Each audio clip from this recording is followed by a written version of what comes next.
Hello, hello, hello, hello.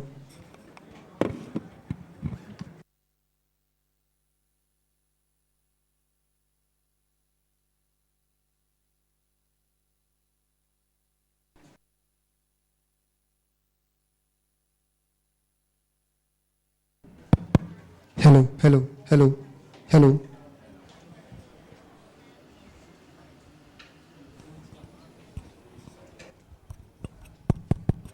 Hello, hello, hello, hello.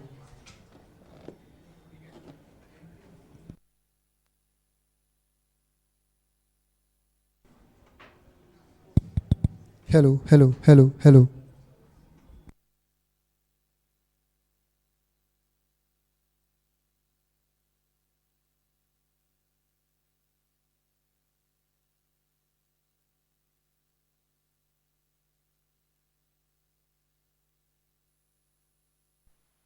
Hello, hello, hello, hello, hello, check, hello, hello.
Hello, hello.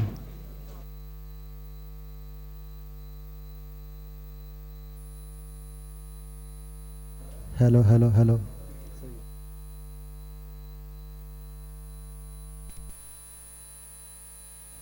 Hello, hello, hello. Hello, hello, hello.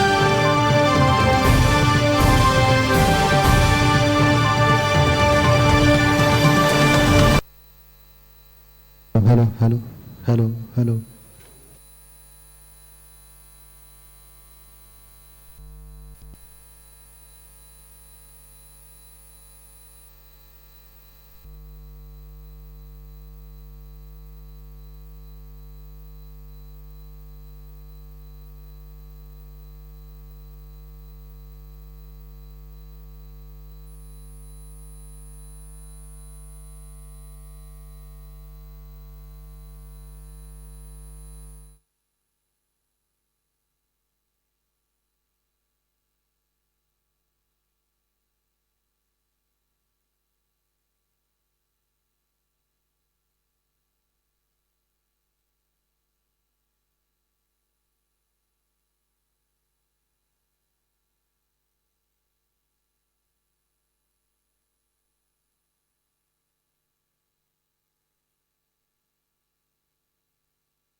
Good evening, everyone. How are you all?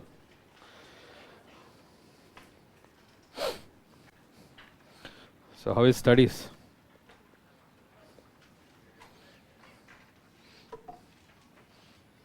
Not fine? Going? Going good.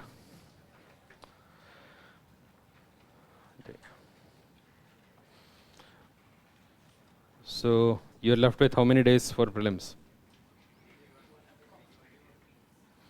80 days. So, is it 81 days? Good. So, is it sufficient? So, if you think it is sufficient, if it is sufficient. If you think it is not sufficient, it is not sufficient. So, it's in your mind. The key is, along with studying, also practice solving questions as much as possible. Okay, the more you practice, the more you will remember, the more it is going to be beneficial. Okay, so two major benefits. One, it will help in revising what you are studying, to recollect.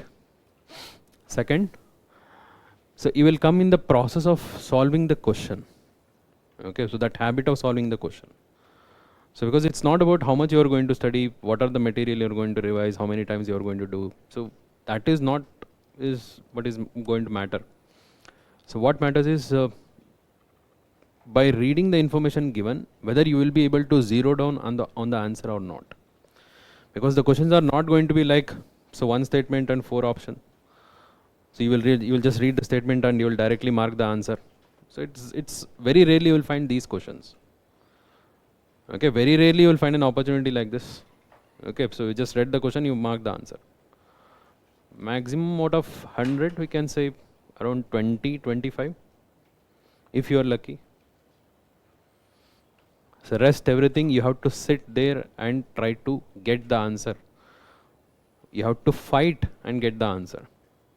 Dimag se, in your mind. Okay, so that practice of getting the answer, finding the answer. Okay, so removing the one which is not possible. Okay, zeroing down the possible ones. So that requires some practice. So try to do it on daily basis. Okay, so pick up some random question. So pick up random question. You have been studying about UPSC for UPSC. Okay, so for like last 1 year, at least 1 year. Okay, some of you more than that. So you have accumulated enough content to narrow down on the answer. So that requires practice. Okay? So I have asked you to revise before coming to this class. Did you guys revise? So let's see how much of revision has been done. So let me ask you a few questions.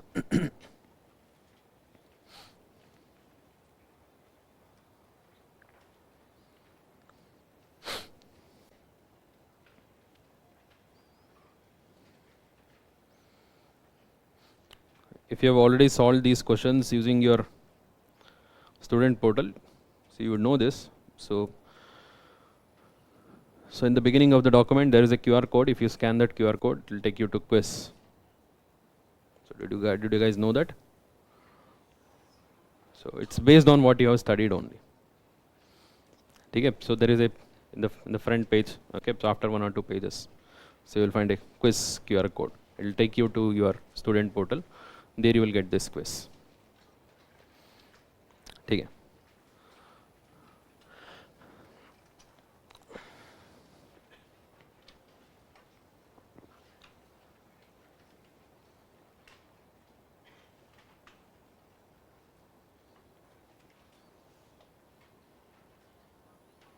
These are all simple questions. Just try to answer.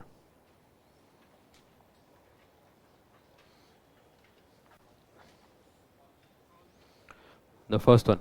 Which of these are considered as part of cryosphere? The glaciers, river ice, permafrost, ice shelf. So all of these. What is permafrost? The soil near to polar region which is frozen with ice. So it is part of the polar region, polar ice. Okay. Ice shelf, I have explained ice shelf, Antarctic ice shelf. Glaciers everywhere. You have glaciers near to the polar region as well as near to the mountains. All glaciers. River ice. What is river ice? The water which is melting from the glaciers also carries some amount of ice which will melt completely before it reaches down. Okay. So all four.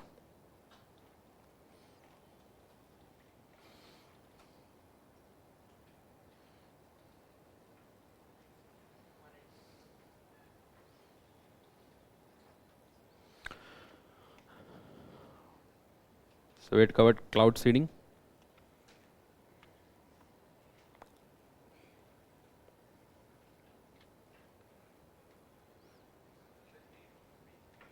Which of the following condition is or required for cloud seeding to be effective?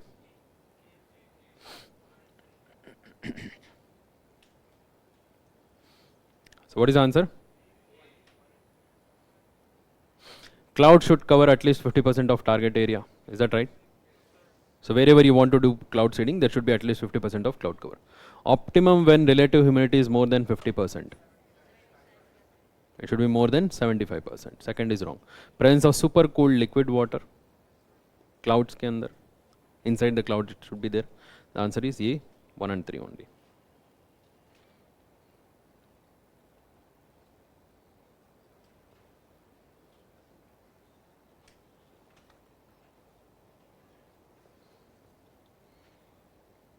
Okay, so read this question.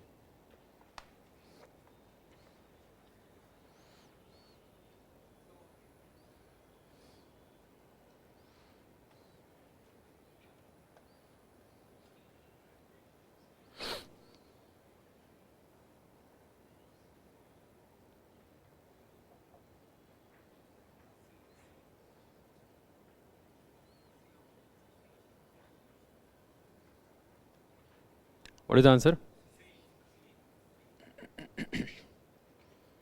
How many of you see?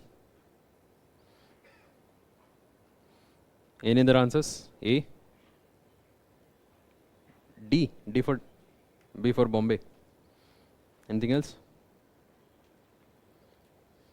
Okay. The answer is B. B for Bombay. It was first announced in? We're talking about L&D fund. When was fund announced? What's our mechanism? COP27. COP27 it was agreed. They set up the mechanism. Then they launched the fund in the 28. Okay, it was announced in Sharm el Sheikh. Okay, the mechanism, the fund was launched in Dubai. Okay, it was not first announced in COP26. First announced in Sharm el Sheikh. First one is wrong. Warsaw International Mechanism. Okay, so this is just a mechanism on loss and damage. It was not related to the recent one. It is a much earlier mechanism which discussed about the necessity of having the loss and fund mechanism. Okay, loss and damage mechanism and the finance required for that. So that was Warsaw 2013. This is right. Okay, so that was the Open 19. Third, it will focus upon mitigation of losses caused due to climate change. Why is it wrong? It is not mitigation, it is adaptation. We differentiated both mitigation and adaptation. Mitigation is reduce the impact of climate change. Adaptation is to be ready. Okay? And also to fulfill the damage which has already occurred. The answer is B. What about this? What is the answer?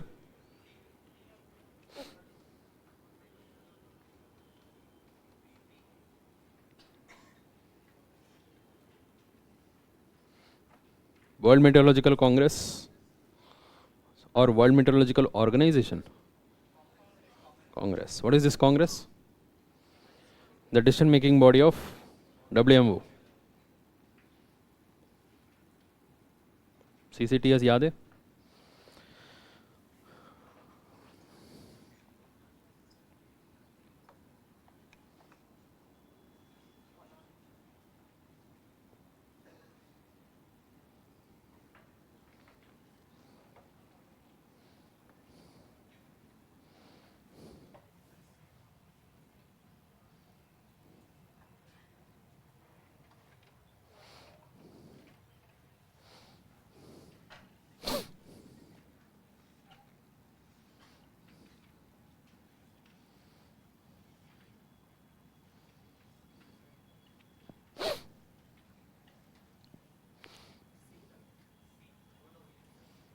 What is the answer? Any other answers? It was first announced under Energy Conservation Act. This is the same act. Okay. So, इसको amendment करके, so we amended this act recently and then we added the provision. Who has the power to issue such kind of scheme according to the amendment? The central government has the power. Central government took the power, then central government announced this scheme. The first statement is right. Carbon credit certificates are issued by BEE, Bureau of Energy Efficiency. So that is the administrator. BEE will regulate all the trading activity. Who will regulate the trading activity? CRC. What about the grid controller? Registry. The answer is C. Waste sponges. So if at all you had read the material, you would know this. It's given in. Okay, I think I did not tell in the class. So it is related to our plastic overshoot.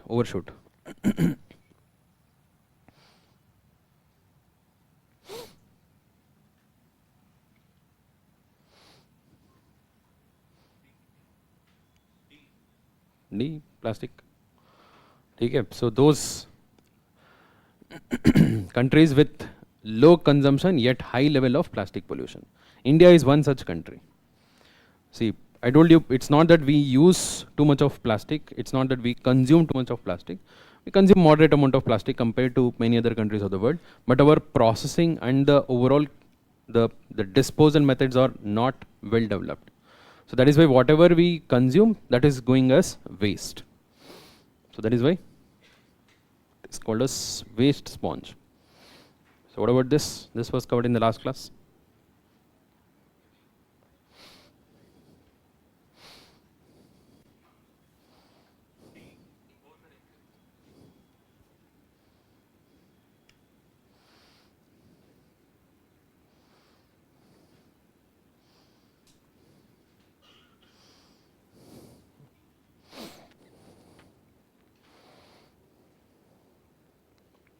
What is the answer? When BOD is higher, it indicates low DO, low dissolved oxygen, and high pollution. Okay, so dissolved oxygen is the amount of oxygen present in the water. If that is low, that means the pollution is high. The demand for that oxygen is high. When COD is lower, that indicates pollution. Whether it is COD or BOD, if it is low, that indicates clean water. Okay, so high COD or high BOD indicates pollution. The answer is D. Okay, so you will find many questions. You can go to that QR code which I told you. Okay, so this is the one, it is there in the material. Okay, so if you scan it, it will take you there.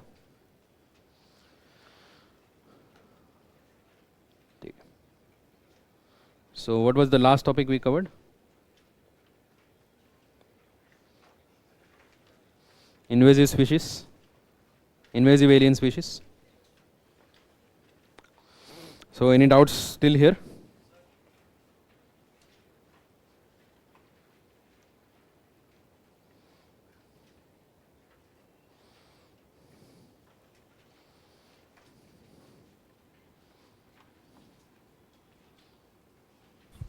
Sir core area और critical tiger habitat में क्या difference है? Core area and critical tiger habitat जो question था ना PYQ वाला. ठीक है.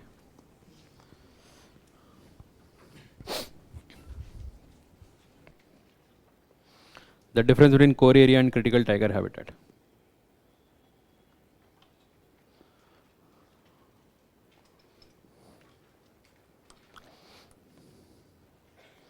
So according to Project Tiger, whenever you declare a particular area as a tiger reserve, okay, let's say you are declaring this entire area as tiger reserve. So this entire area should have some core area and then buffer area. Okay, this is compulsory as per the Project Tiger. Okay, so the core area is where there are good number of tigers, their core territory is there. Buffer area is there where they come and go. Okay, so there is interaction of tigers in the surrounding forest. So this entire area will be declared as the tiger reserve. This is core, this is buffer.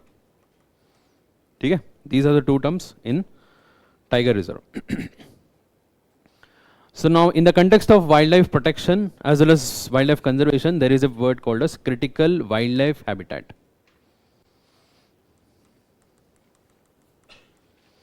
Critical wildlife habitat. So critical wildlife habitat is basically an area where no human intervention is allowed, including the tribals. All such areas are called as critical wildlife habitat. Okay, so what about national parks? All national parks are critical wildlife habitat only, right? In that sense? No. National parks, normal human interference is not allowed. No outside human interference is not allowed. Okay, so no outside human interference is allowed. But inside the national park, if there is any tribals who are already living there, so they will be considered as part of the national park itself, and they continue to live over there. This right is guaranteed under Forest Rights Act. Okay, Forest Rights Act has guaranteed this, that the tribals have the right to live inside the forest, any kind of forest it is. Okay, any kind of forest, reserve forest, protected forest, wildlife sanctuary, national park, whatever the status it is, they have the right to live inside. There is one exception to this right. It is critical wildlife habitat. Wherever the government decides to declare an area as critical wildlife habitat, even this is derived from the Forest Rights Act only. The provision for critical wildlife habitat is derived from the Forest Rights Act only. Wherever the government decides, even the existence of a tribal community is also not good for the wildlife conservation. Where the number of animals have drastically declining, there is poaching and too much of issues are there. In that case, if the government decides, in that case, the government will declare that particular area as critical wildlife habitat, where the tribals will be removed from that place and they will be rehabilitated to somewhere else. Okay, but they have to be rehabilitated, they will be given equal area or different area, okay, so in whatever the way, because their rights are there. Okay, all such areas are called as critical wildlife habitat. Is that clear? So now, according to the Project Tiger, every core area is a critical wildlife habitat. According to Project Tiger, every core area of tiger reserve is a critical wildlife habitat, and such core area which is declared as critical wildlife habitat is called as critical tiger habitat. The core area becomes critical tiger habitat only. Okay, so that was today's news also. Okay, so safari is banned in core areas.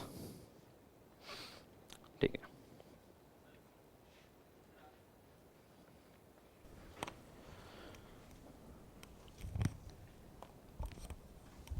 Sir, are researchers allowed there in critical wildlife habitat areas? So research would be considered, it depends. Okay, so in what sense? So if you are talking about the tiger census, it should be allowed. For scientific researchers? Scientific research, it depends upon. That right, that power to allow the research is with the Chief Wildlife Warden. Okay, Chief Wildlife Warden. But normal research is allowed in the buffer area.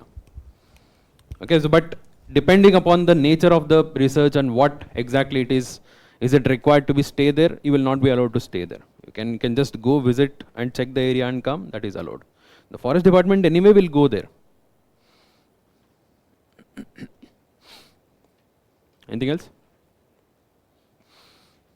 Okay. So in one of the previous topic, I was discussing this export policy of red Sanders wood. I told you the main points. So one thing I missed. Okay, so that is important. So in the table there is a word which is given, review of significant trade, RST. Okay, so you can come to page number 62. So are you able to see review of significant trade?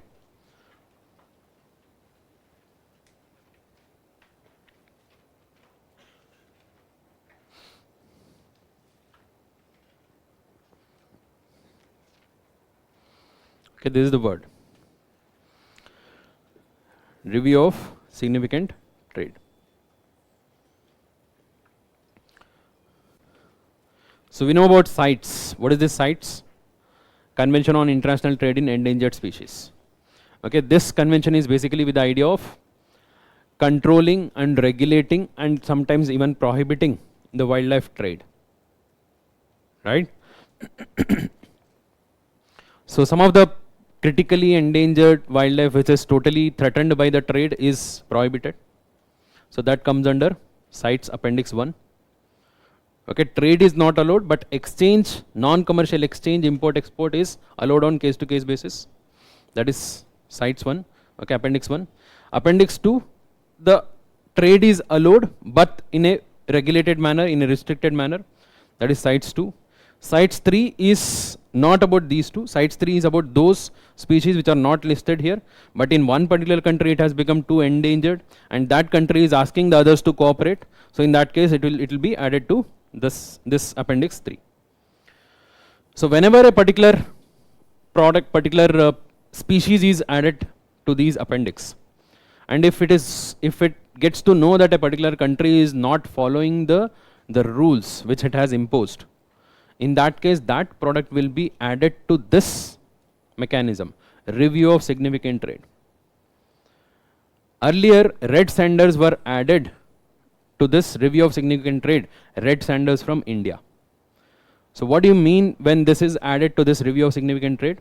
That means India is not strictly implementing this. Okay, there are certain loopholes, okay, so using which the trade is being allowed. So then the sites will come and check whether India is following it or not.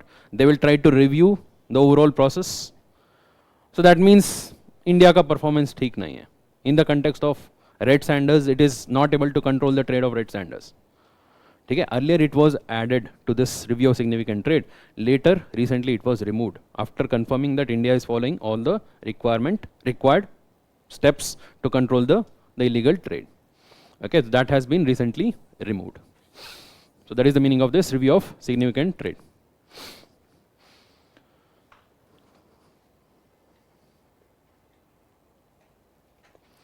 So in invasive alien species, I told you about this report, and there are few species which have been in news, which are invasive species in news. Let's just go through this. Okay, you may expect direct questions on this. Okay, directly ऐसे single statement वाला question आ सकता है. Okay, so recently seen in news, what are these? Prosopis chilensis.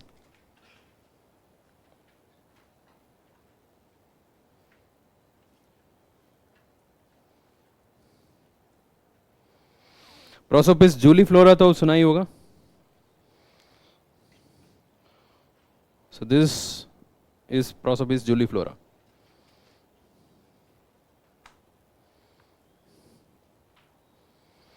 What is it called in Hindi? Vilayati kikar. Vilayati kikar. It is an invasive species which spreads rapidly. Okay? It has been already asked in UPSC. It's one of the most important invasive species in the northern plains. The entire region of northern plains from Punjab, Haryana, UP, Rajasthan, Madhya Pradesh. Okay, so in fact it was done aerial seeding during the British time. So they saw the entire area to be empty. They thought, let's do some aerial seeding. So let's have some vegetation at least. So they did some aerial seeding, and because of which it started to grow rapidly. So that time we did not know that it was invasive species. Now it has become totally invasive. It has reached the nook and corner of the country. It is found in the southern parts. It is found in the eastern parts also. Okay, so it is found in many places. Prosopis juliflora.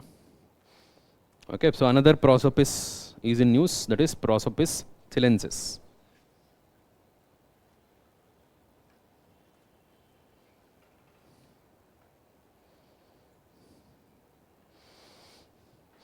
So this is very similar to Prosopis juliflora. Okay, looks similar but different. Prosopis chilensis.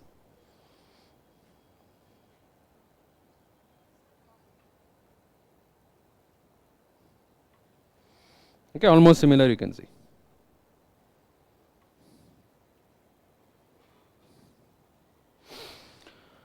So it has become invasive.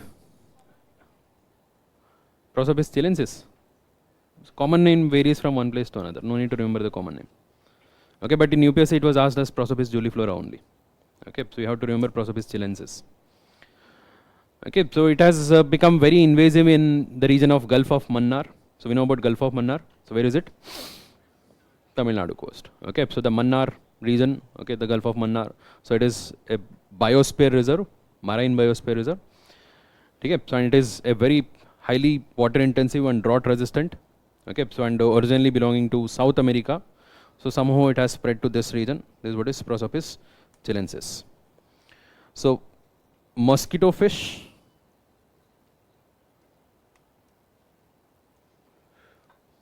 This is what is mosquito fish. It's a small fish.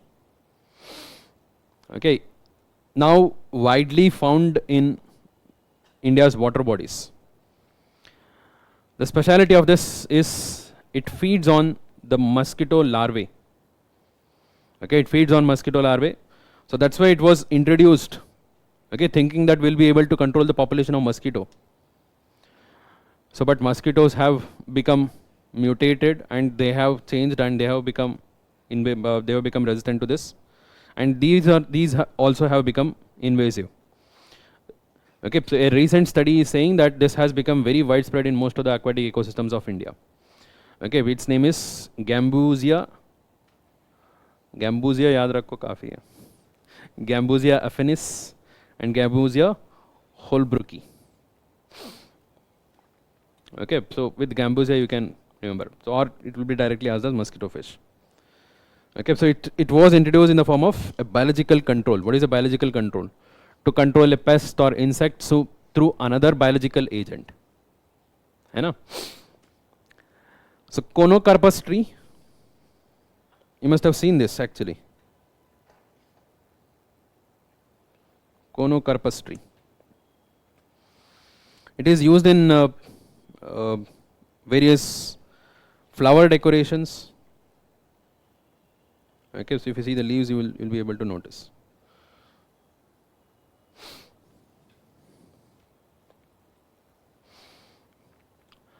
Okay, so कहीं पे शादी हो रहा है, weddings or any other occasion, they do this flower decorations in the background. They along with the flowers, they use leaves. These leaves are used here.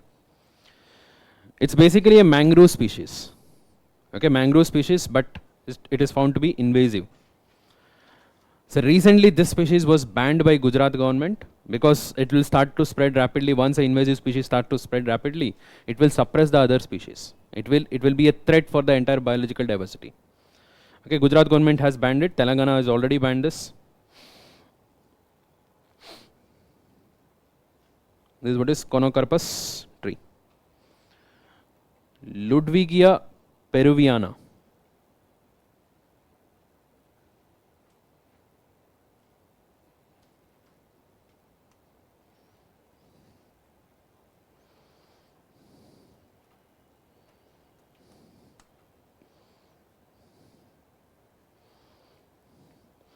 So this is what is Ludwigia peruviana. I am showing the images so that at least you can remember, you can correlate with the images.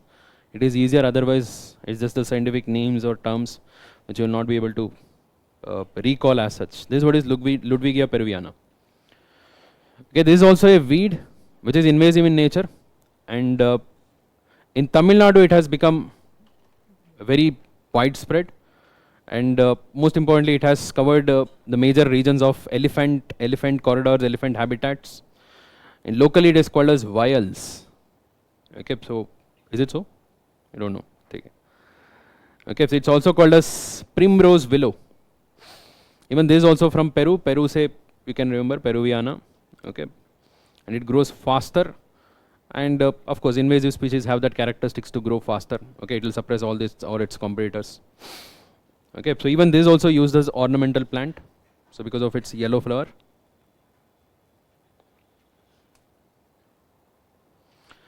Red fire ant.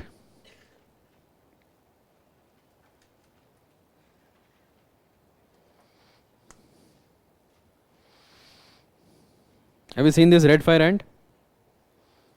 देखा है? That is not red fire ant.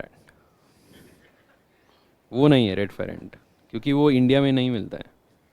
You won't find this in India. So you might have seen a similar one. ठीक है? It is native to South America. Originally native to South America. So later it got spread to USA, Mexico, Caribbean, China, Australia. Okay, so we saw this in news. One or two news it came that it has been found in India, but later it was found that it was not. Okay, red fire ant is not there in India. This can be the actual question. Okay, so why is it so much important? Okay, so they are building super colonies. Okay, usually one colony will have one queen ant and then the rest all soldiers, right? So this is super colony with multiple queens. Again, builds rapidly and it moves rapidly. Okay, it moves rapidly and on its way it will start to eat everything. Okay, so both veg and non-veg. The leaf, okay, everything as well as anything, any kind of insects to small animals or big animals, whatever it is found on the way, it is capable of destroying everything. Okay, so very dangerous. Red fire ant. Recently it was found for the first time in Europe. It has gone till Europe. It will not be late before it enters India. So why all such things are happening? Because most of these species are depend upon the climatic conditions. Okay, so their migration pattern, their movement, everything depends upon the climatic conditions. Variation in climatic condition definitely cause variations in their migration, their paths. You must remember there was a question in UPSC regarding ants. Okay, so 2-3 questions were there. Okay, so in that context you can read the last statement. Okay, the chemical secretions and stridulations are the mechanism through which they interact with each other. Okay, there are different ways in which the ants interact with each other. The red fire ant interact through chemical secretions and stridulations. What is a stridulation?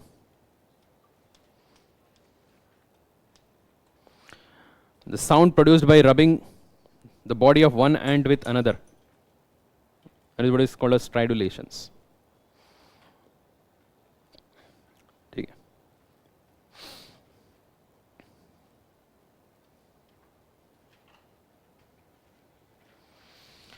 So next topic, the red list of threatened species.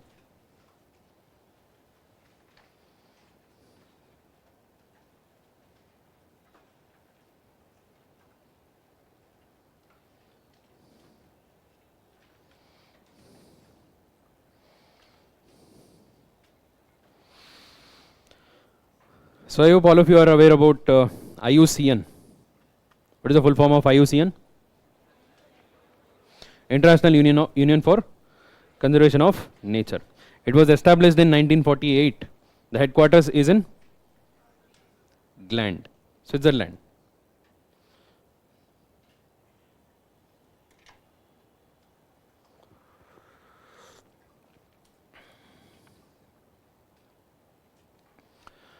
So the most important outcome of the functioning of IUCN, one of the most important outcome is its red list. Okay, what is this red list? It prepares a list of species and categorizes them according to their status in the present environment. And it updates them at regular intervals. Okay, so it updates them at regular intervals. And to see how exactly it has changed, whether their conservation is increasing or their condition is deteriorating. And these status are important and you can expect a direct question on the status itself. Okay, the overall classification of the status. Okay, let's just briefly go through this. So any species of flora or fauna, okay, plant or animal kingdom, anything. Any species are classified into two categories. One is evaluated, another one is non-evaluated, not evaluated. So evaluated are those which have been studied and tried to collect some data to assess their overall status right now. That is what is evaluated. And those which have been not attempted at all, that is what is not evaluated. Among the evaluated, you will find two categories. One is adequate data, second one is data deficient. So when you try to evaluate, you may not find data for few of the species. So you will just put them under the data deficient. That doesn't mean that they are not threatened. Okay, they are not going to be extinct. Okay, just now, for now, there is no data to prove their status. Okay, we have tried to evaluate, but the data is not sufficient. Okay, and rest everything is, there is adequate data to prove their status. In this, there are multiple divisions.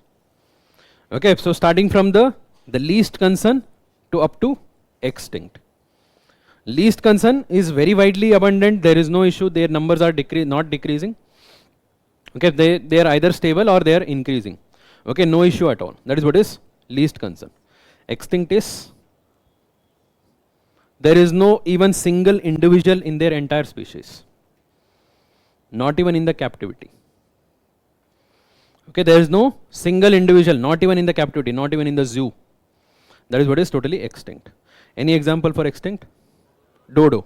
Dodo is extinct, dinosaurs are extinct, so many species are extinct. Woolly mammoth is extinct. Okay? That is what is extinct. Least concern, any example? Human beings. Not evaluated, I am just saying. Okay, common crow. Least concern. So from here to here, their threatened status increases. Matlab their chances of becoming extinct increases. Okay, from least concern comes next near threatened.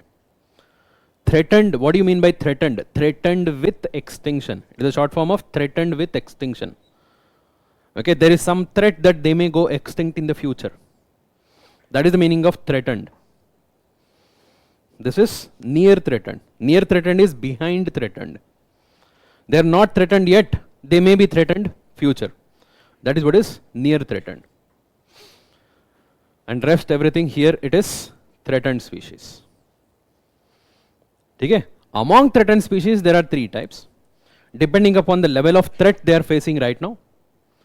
Okay, among the threatened species, the first least threatened is vulnerable, but still they are threatened. Okay, that means their numbers are decreasing. They are threatened with extinction in the future. That is what is vulnerable. So slightly higher threatened is endangered, and little bit higher threatened is critically endangered. Okay, there is a specific criteria behind this. Okay, their numbers, just go back and study about this. Okay, so you have to remember this. For now, try to remember this status first. The order. Among the threatened, we have vulnerable, endangered, and critically endangered. So beyond critically endangered, it's not just extinct, there is extinct in wild. What do you mean by extinct in wild? In natural forest, you will not find them. You may find one or two specimens inside the zoos or some enclosures. Okay, this is what is IUCN classification. In general, there is also another extinction here. Okay, this is not according to IUCN. IUCN doesn't declare it to be so, but also it is used in the ecology. That is functionally extinct.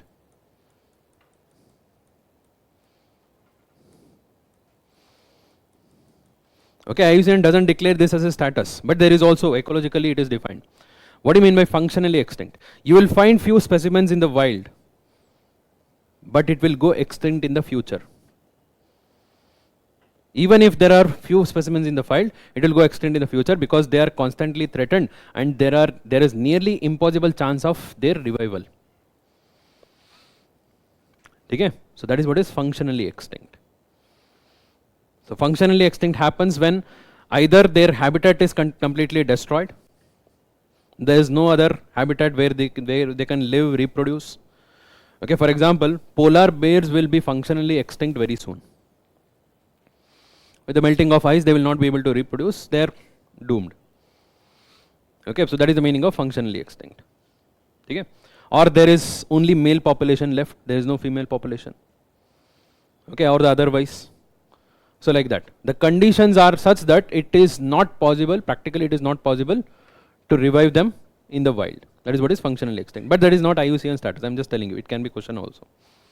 Okay. So here there are so many status. First thing you have to remember their order. Okay. So not evaluated anyway we know. So that is the first one. Then comes data deficient. So then comes least concern. After least concern, near threatened. Then threatened. Among threatened, three categories: vulnerable, endangered, critically endangered, then extinct in wild, and then extinct. So do you have to remember all these for every species? Not necessarily. Okay, so regarding the wildlife species which you have to remember, and the one which is asked in the exam.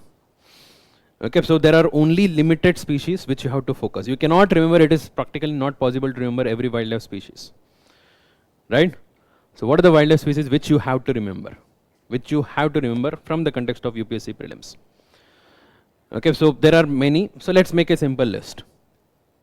Okay? The first group of wildlife which you have to remember for sure is there are 22 species which are listed under Species Recovery Program. So there is a central government program called as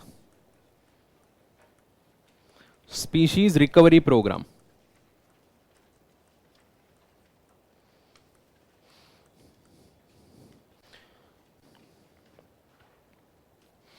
Under this this is a central sector scheme. Okay, under this scheme, so there are a total of 22 species are listed, the species of India of course. So first remember these.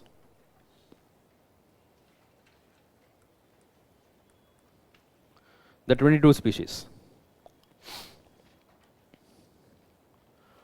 Most of the important species are covered here. Okay? And these species you have to remember in detail, not just the IUCN status. Okay, not just the IUCN status, you have to go in detail, remember their habitat, where exactly they live, in what kind of natural habitat, try to follow the biogeographic classification. Biogeographic classification of India classifies the overall regions according to the climatic conditions which has influenced the biology. That is what is biogeographic classification. Okay, try to cover it according to the biogeographic classification, it will be very easy to remember. Okay, first one is their habitat, second one is their important characteristics. Okay, so every species will have a peculiar characteristic, you have to remember it. Okay, important characteristics. The third, what is the threat which they are facing? Okay, so what has made their numbers decrease? Either it is poaching or habitat destruction or urbanization or man-animal conflict. Okay, it may appear to be common for all, but it is not so. Every species will have its own reason behind the decline in number, try to remember that. Okay, so first one was the habitat, second is the characteristics, third one is the reason behind their decline in numbers. Okay, so if you understand the habitat, you can understand where do you find them. Okay, so you don't have to specifically remember in which national park you find them, in which biosphere reserve you find them. Overall, understand the type of the habitat, okay, the nature of the habitat. Because even the biosphere reserves and the national parks, you can link it with the biogeographic regions. Okay, so वहाँ पर ही होना चाहिए. So these 22 species, in addition to this, those species which are in news.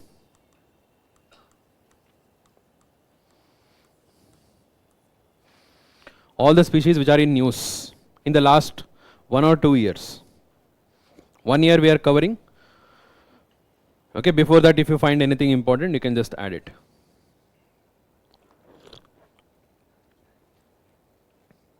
Okay, and the third one, you will find some of the protected areas in news.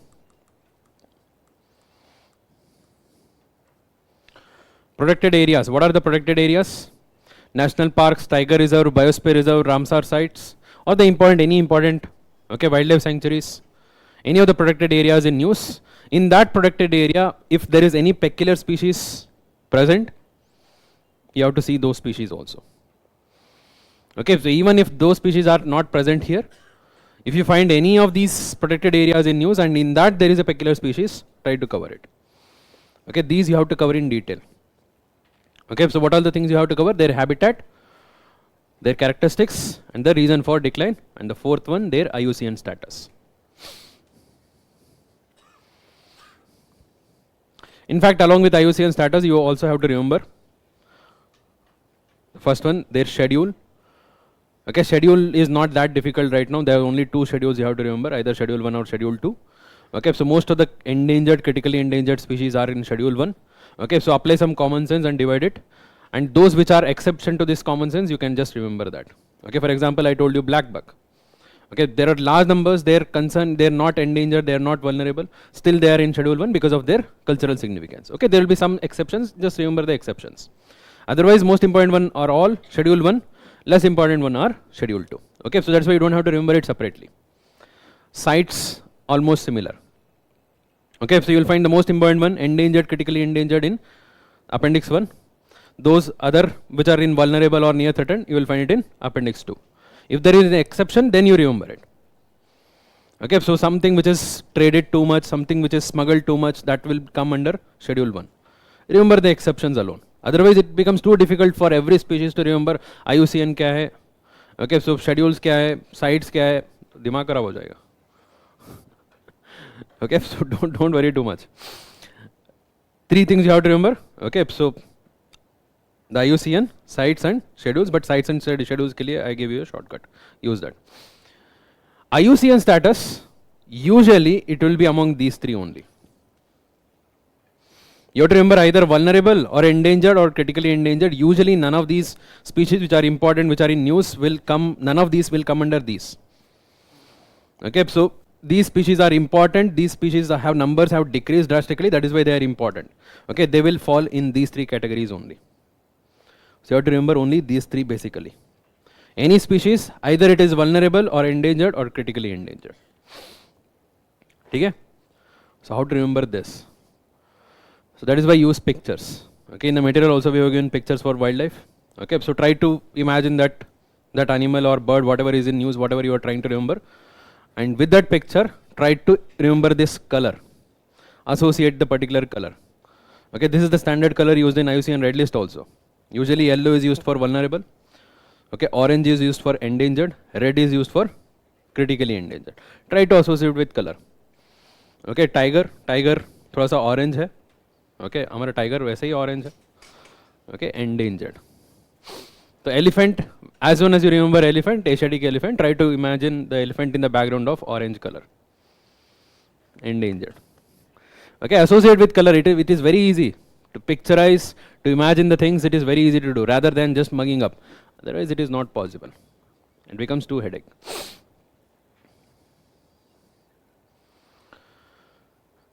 So we will be covering the important wildlife. Before that, what is this update on this IUCN Red List? So as per the recent update, there are nearly 44,000 threatened species are there on the surface of Earth. 44,000 threatened species. Threatened means it can be vulnerable or endangered or critically endangered, either of these 3. All of these are threatened only. There are a total of 44,000 threatened species. And compared to last year, there has been an increase or decrease? Increase. Okay, this is the trend which you have to see, whether there is an increase or decrease. And for the first time, there is an assessment of freshwater fish at the global level. Okay, this is only for this time. IUCN Red List has for the first time assessed the status of freshwater fish. And we got to know that nearly 25% of the freshwater fish is at the risk of extinction.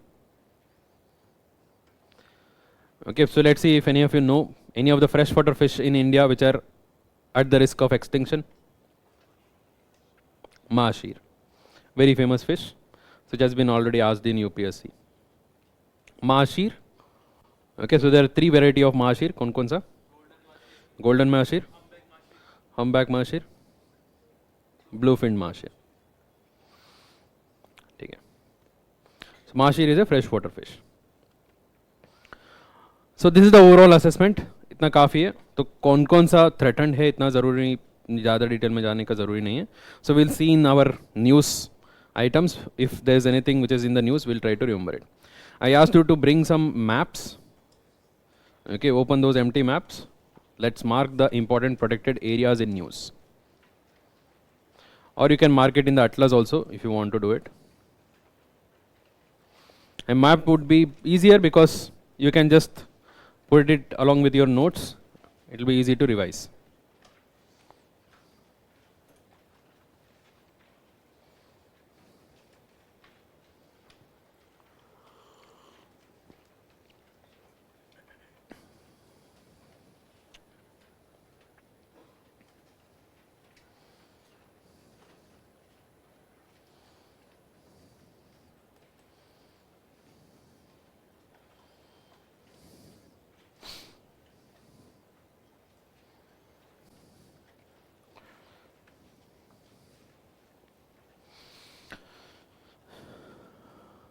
So I'll try to show it on the Google map so that you can correlate in real time.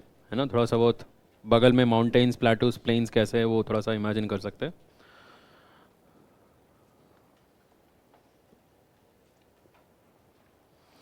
First one, Kamlang Tiger Reserve.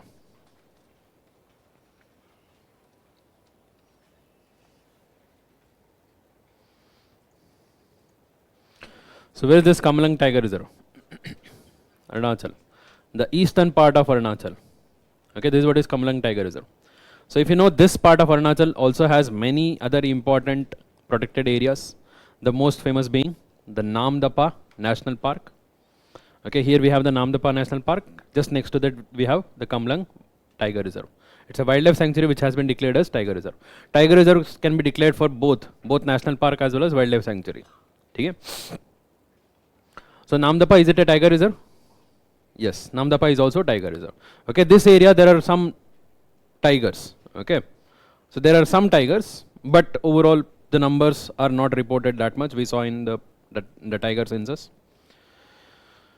Okay, so news is not important. There have been some recent event which happened in Kamlang Tiger Reserve, but otherwise, if you remember our tiger census, it is one of the tiger reserves of India where there was no tiger sighted. Kamlang Tiger Reserve, no tiger sighted in the last tiger census.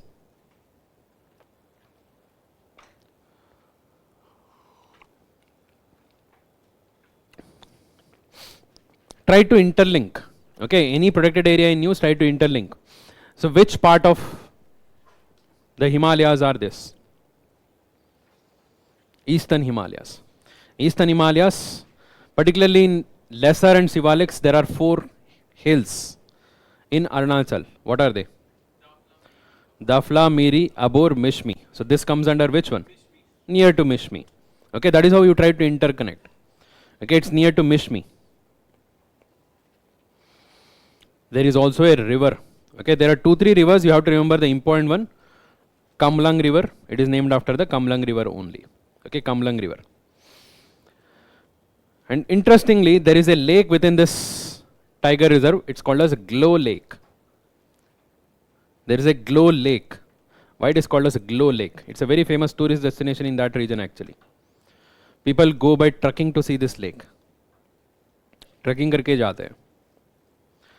So this lake glows because there is at the base, at the floor, there is a bioluminescent algae.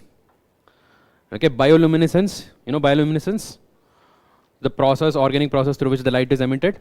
Okay, so there is a bioluminescent algae at the floor of the lake. That's why this lake glows.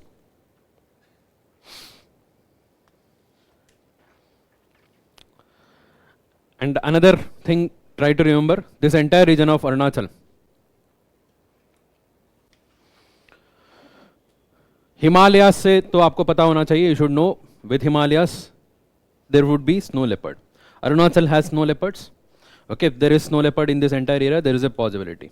So you take any of these tiger reserves or national parks slightly towards the higher parts, you can expect snow leopard. There is snow leopard here also. And this is a tiger reserve. There should be tiger also. And what about leopard? Leopard is there everywhere. Okay, in India, go to any national park, any wildlife sanctuary, you will find leopard. Leopard is something common. Okay, you will find all the 3 big cats. Okay, there are few such kind of protected areas where you find all the 3, and that has to be inside Himalayas for the snow leopard to be there. Okay, so because the lions are restricted to Gir, where there are no tigers. Okay, cheetah is restricted to Kuno, where there are no other big cats. Leopard was there, it was removed. Okay, so they are exclusive. Other than that, snow leopard and tiger and leopard can exist in the same area. Try to remember those. Kamlang is one such area. Namdapa is also another one where you find all three.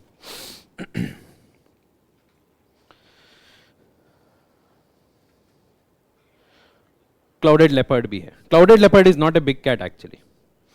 Okay, clouded leopard is, you will find clouded leopard in all the northeast. Okay, so all the northeast you will find clouded leopard. Because it is not big in size. Clouded leopard is smaller one. So next one, Bura Chapuri. So this is also important.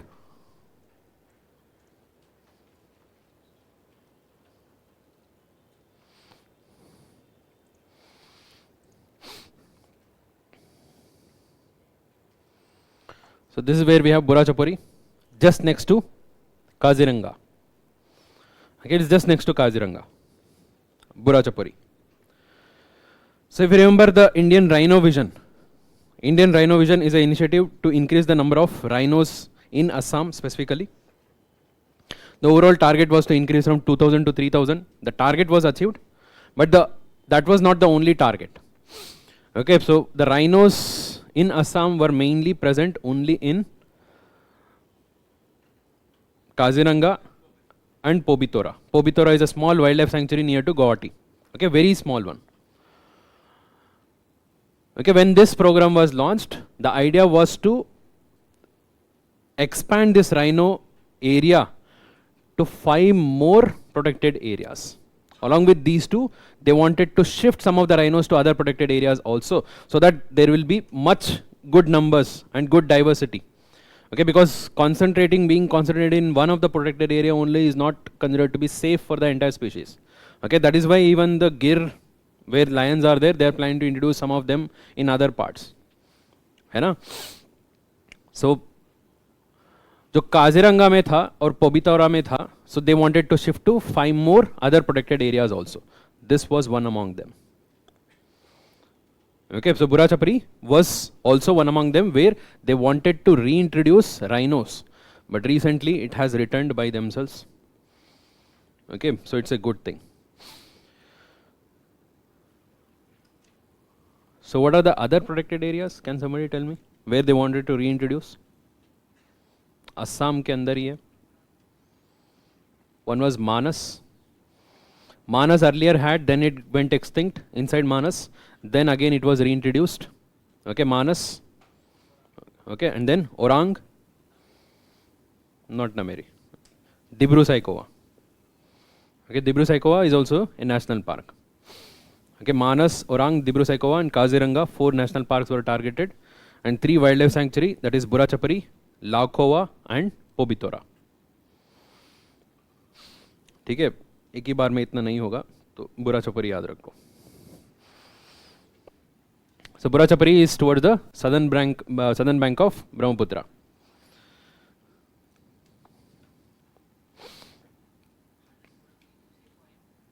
Manas, Orang, Dibru Saikova and Kaziranga, 4 national parks. Bura Chapuri, Laukhowa, Laokhowa.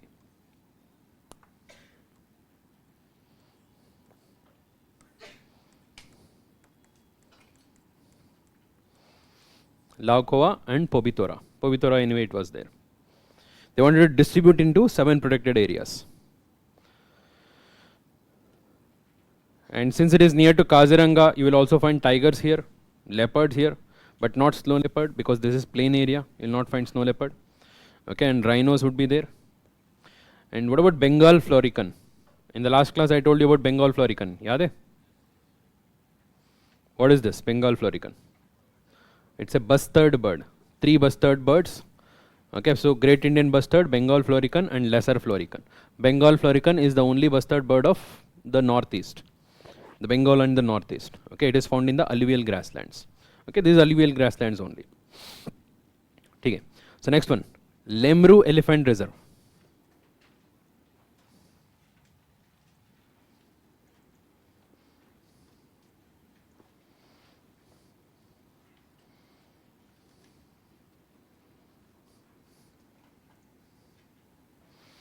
So where is this Lemru Elephant Reserve?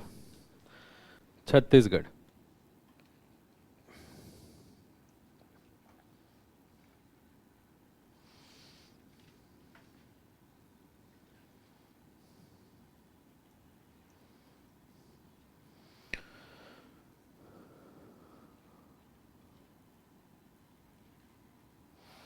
Okay, this part of Chhattisgarh, Lemru Elephant Reserve. So this Lemru Elephant Reserve is part of Hasdeo Forest. Hasdeo Forest, recently in news. Hasdeo Forest. So this Hasdeo forests are called as the lungs of Chhattisgarh. Hasdeo forests are called as lungs of Chhattisgarh. A part of it is Lemru Elephant Reserve.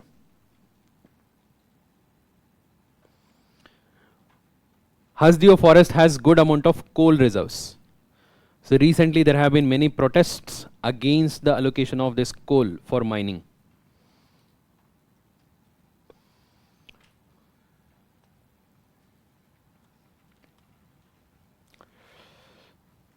Okay, it was finally said that the earlier government allocated, then the tribals were protesting, then the new government came, then they also wanted to continue, then the earlier government, the people who were there, they joined the tribals and they are protesting against the present government.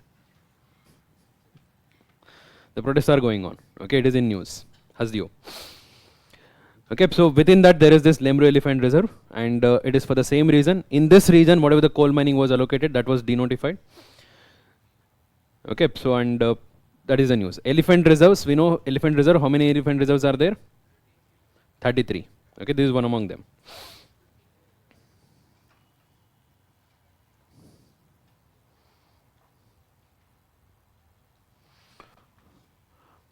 Palamau Tiger Reserve.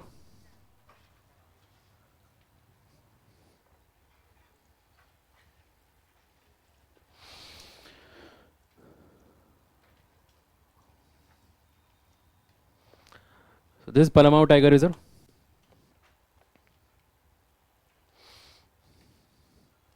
News is not very important. Okay, the location is important. It is part of Chota Nagpur Plateau. Okay, it's in Chota Nagpur Plateau. Tiger Reserve है, tiger है. There is tiger, but it was not found during the last census. Luckily, it was found during this census. And leopards तो होना ही चाहिए. Leopards are there.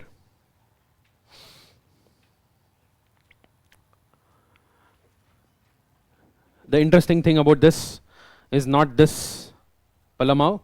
Next to Palamau in this region, there is Sanjay National Park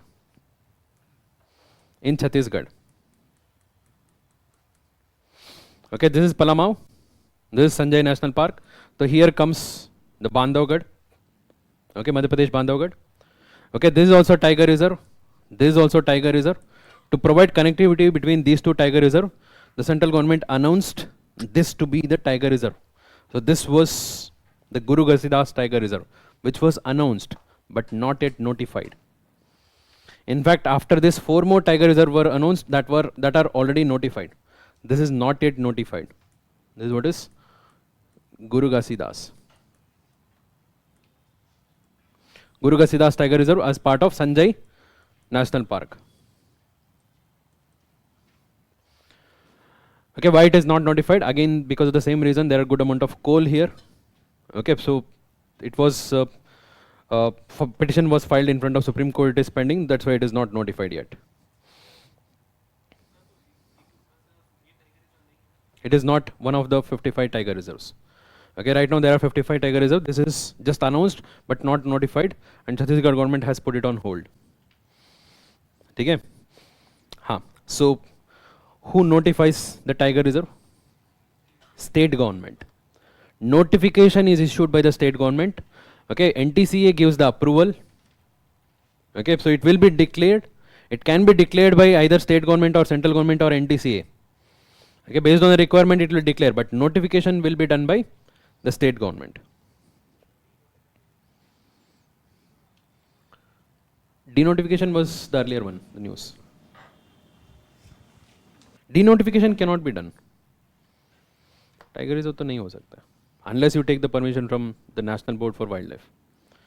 which they would anyway not allow once it is notified. So and then Dampa. So I told you about Dampa already. Dampa Tiger Reserve, where is it?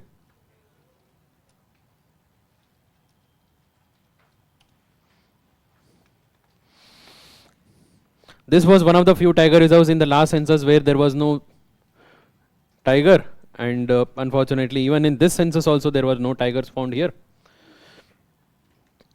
But however, in between I told you there was a camera trap recorded a tiger here. So that was the Dampa Tiger Reserve. Okay, so again the news is not important. The location is important. Okay, these hills of Mizoram, they are called as, what are they called as? Mizo Hills. Okay, they are Mizo Hills. It is part of Mizo Hills.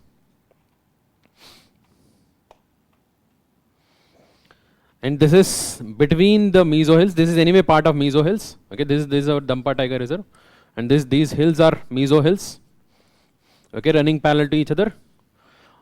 So which creates soft unconsolidated sediments in between them. What do we call these sediments as? Molasses. Molasses. That's why Mizoram is called as the molasses basin. Molasses basin bolte. Because of the way nature, the nature it is done. Okay, Dampa Tiger Reserve is part of Mizo Hills, which is also called as Lushai Hills. And next to this, the Chittagong Hill track. Okay, this is what is Chittagong Hill. So it is located in between these two.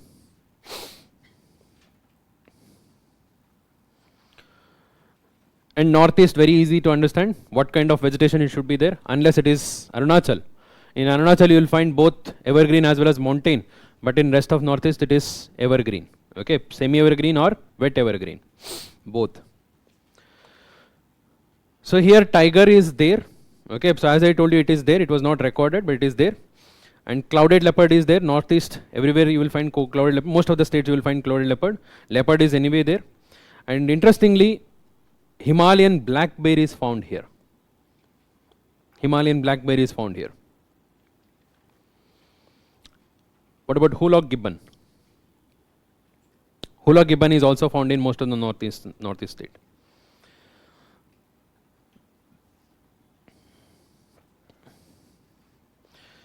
So next one, Kadalundi Valli Kunu Community Reserve. Okay.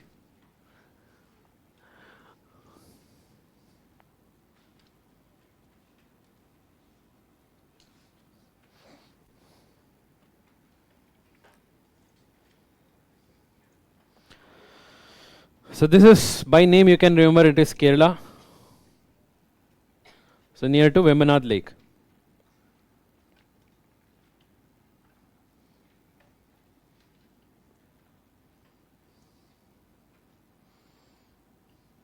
What is it? How is it pronounced? Kadalundi. Okay. Acha, okay. Kadal means sea. Okay. No. The Vembanad to alag hai. So this is different. This is different, not the lake. Okay. So it's a community reserve near to the Kerala coast, and I hope you know the difference between community reserve and conservation reserve. 4 types of protected areas under Wildlife Protection Act. So what are they? National Park, Wildlife Reserve, Conservation Reserve, Community Reserve. See, both Conservation Reserve and Community Reserve are like buffer area to these protected areas. Okay, so where the human activities are restricted, okay, it is not like 100% protected like national parks and wildlife sanctuary. There is a restricted human activities here. Okay, so it acts like a buffer zone. The difference between conservation reserve and community reserve is the ownership. Community reserve is held by the community or individual private. Okay, conservation reserve is held by the government. Okay, this is a community reserve, not conservation reserve. It is known for mangrove forest.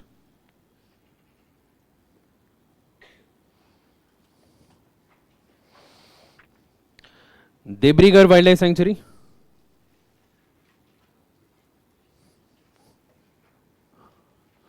So not Dibrugarh.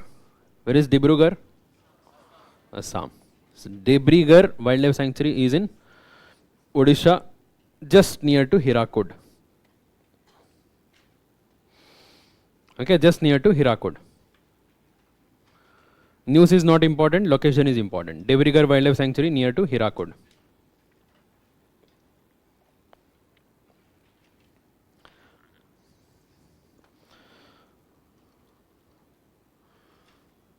Simlipal.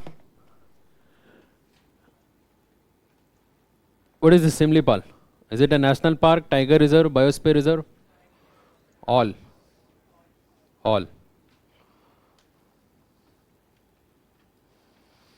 Not just any biosphere reserve, it is UNESCO recognized biosphere reserve under Man and Biosphere Reserve Program, MAB. So I hope you guys are already aware about this. This was in news for quite some time, Simlipal Tiger Reserve. Why? Melanistic tiger. What do you mean by melanistic tiger? Almost black. Almost black. Okay, so why does it appear black? Is it a different species?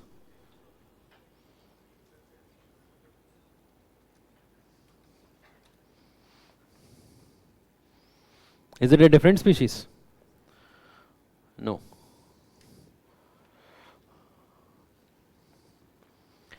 See, it's very easy to remember.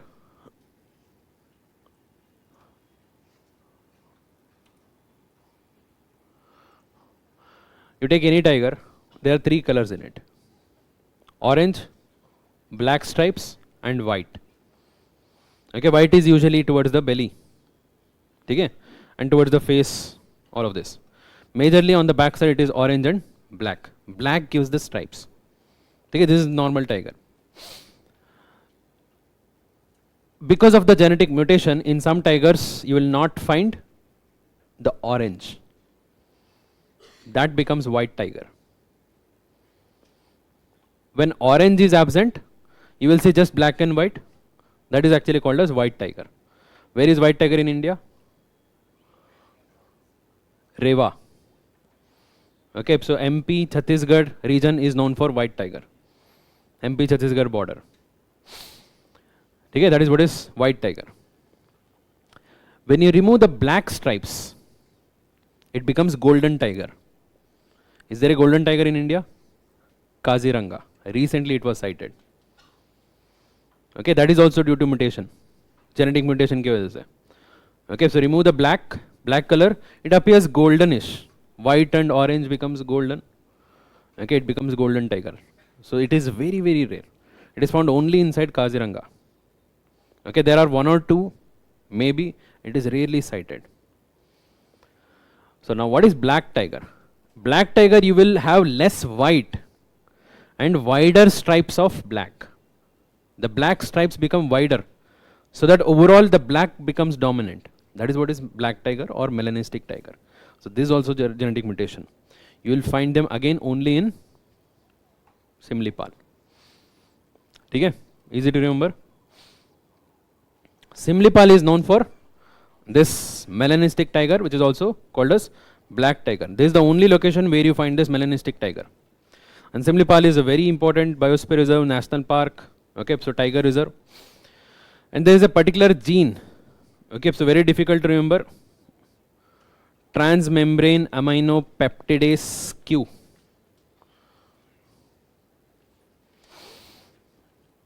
ठीक है, सो जब बहुत difficult हो जाते हैं उसको याद रखना इजी भी हो जाता है. तो और कहीं पे नहीं सुना होगा, you would not have heard anywhere, right? ठीक है. What about Mukurti National Park? Where is it, Mukurti National Park?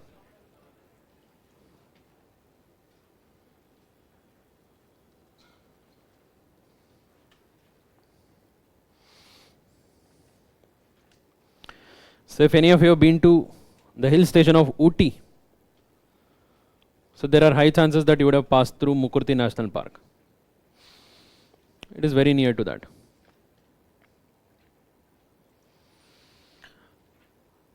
Okay, the Mukurti National Park. So here I don't have to mention separately. There are large number of national parks, wildlife sanctuary, tiger reserve, the highest in terms of density anywhere. So that's because of the location. So this is the region where the Western Ghats meets the Eastern Ghats, Nilgiri Hills. Okay, so this Nilgiri Hills, because of this confluence of two different ecosystems, there is a rich diversity of life. One of the largest number of tigers, largest density of tigers, as well as largest number of elephants also. Okay, so here we have the Mukurti National Park. Okay, so on the Nilgiri Hills. Nilgiri itself is a biosphere reserve. It is part of Nilgiri Biosphere Reserve. Okay, so just next to it, here along the border of Karnataka and Tamil Nadu, we have Mudumalai National Park. Okay, just next to it. And once you cross the border, you have the very famous Bandipur National Park. Okay, this is where we celebrated the 50th anniversary of Tiger Reserve. Just next to Bandipur National Park, we have Nagarhole National Park. Okay, both are connected. Mudumalai towards the eastern side, this is what is the rivers. Okay, few of the rivers are there here. So Kaveri to upar se aata hai. Okay, on this region we have Satyamangalam Tiger Reserve. This is also Tiger Reserve, Satyamangalam Tiger Reserve. Towards the north, here, BR Hills Tiger Reserve. BR, Biligiri Ranganatha Swami. Biligiri Ranganatha Swami, very big name. Okay, we can remember BR.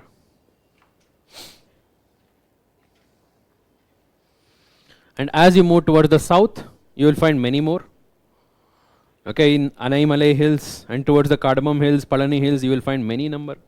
Okay, so on towards the Kerala, we have Silent Valley.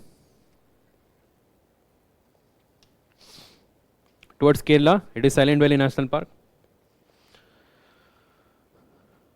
And these high elevated parts of the Western Ghats are known for Shola forests. What are Shola forests? The grasslands, green grasslands with trees along the valleys.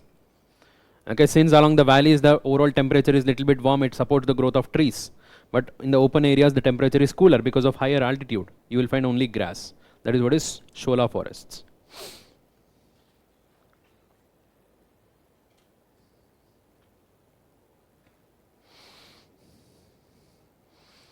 Okay, Anaimalai Tiger Reserve is also here only.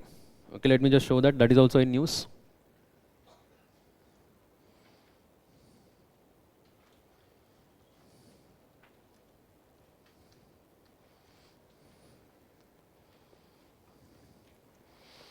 Here it is, Anaimalai Tiger Reserve.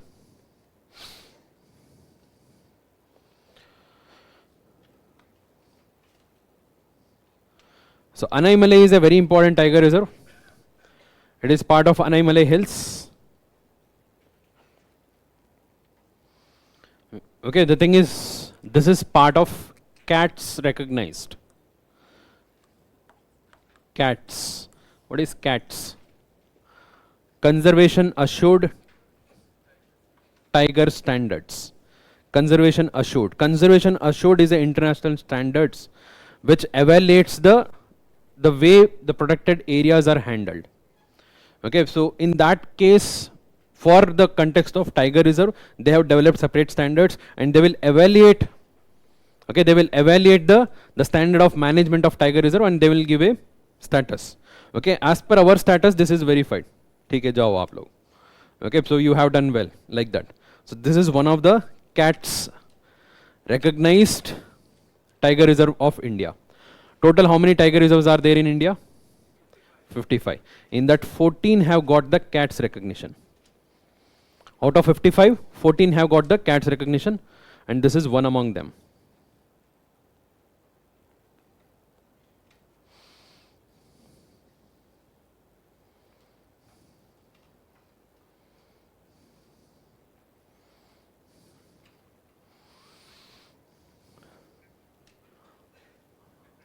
Difference between? CAT recognition. Difference between what?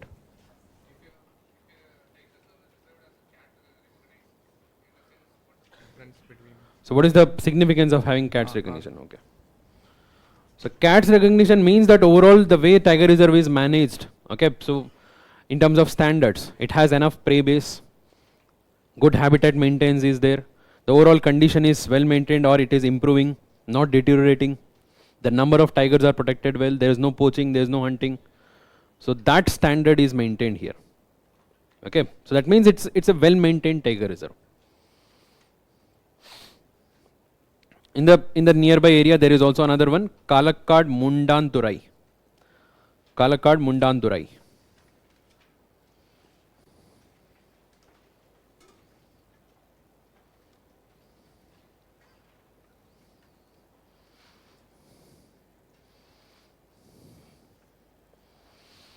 Okay, a little bit towards the south.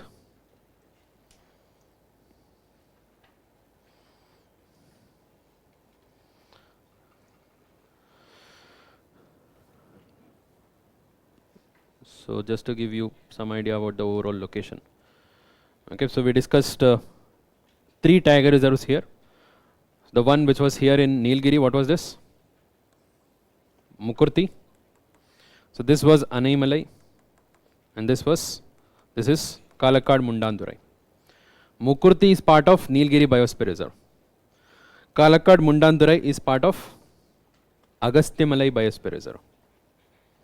Agastyamalai is also Biosphere Reserve between Kerala and Tamil Nadu, the southern part of Western Ghats. Okay, where we have the Cardamom Hills.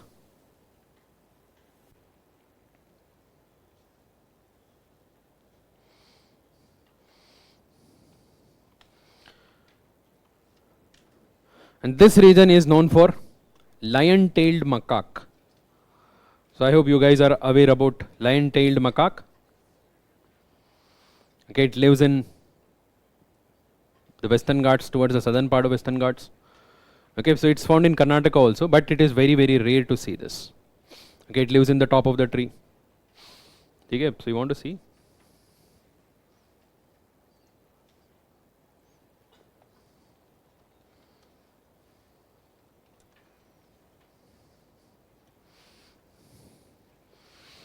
This is what is lion-tailed macaque.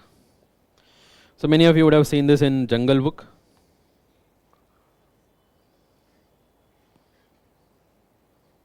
It is very, very rare to see this, and its depiction in Jungle Book is disputed because Jungle Book was majorly about the forests of Madhya Pradesh. The overall description of the vegetation and the forest type is Madhya Pradesh, and this is not in Madhya Pradesh. It's only in Western Ghats. It is endemic to Western Ghats. Okay.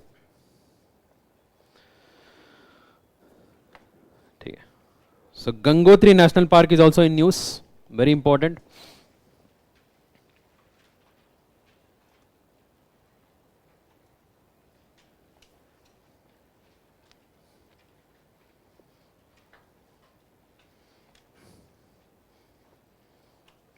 So it's around the Gangotri Glacier area. We have Gangotri National Park. So it is from this national park only we have Gaumukh. Okay, Gaumukh is the origin of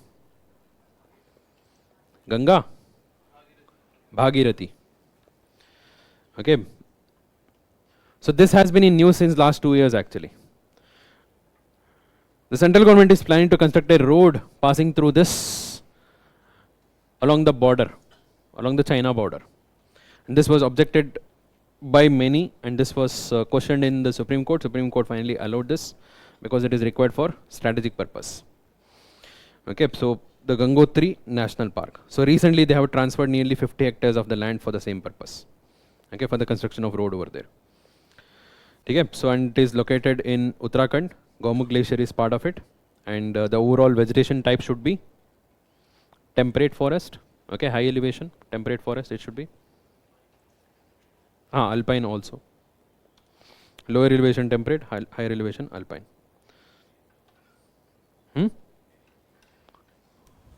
Riparian forest type. Riparian? Sir, actually ये बुरा चापरी wild life sanctuary में था तो. Just a second. Assam.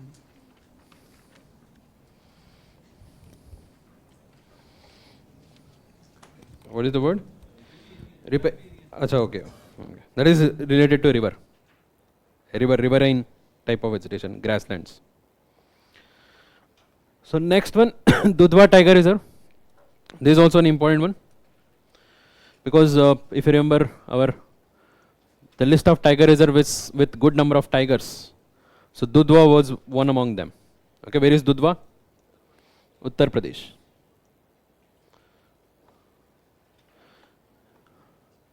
Dudhwa Tiger Reserve. Okay, so just next to it we have Pilibhit here. This is where we have Pilibhit Tiger Reserve. This is Pilibhit, this is Dudhwa, and here we have Jim Corbett. Okay, all three are in continuity. So Dudhwa is also one among the cats recognized. Okay, so we discussed about cats recognized. And Dudhwa is towards the northern part of UP along the Nepal border.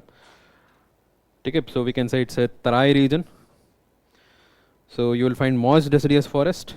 So moving towards the Himalayas, the overall precipitation would increase. So you will find moist deciduous. So that is about it. So let me just give you a quick recap of the tiger reserves. I told you a total of 55 tiger reserves are there. Okay, so let's see the last 5 tiger reserves. This is also going to be important. The 51st tiger reserve was Meghamalai. Where is Meghamalai Tiger Reserve?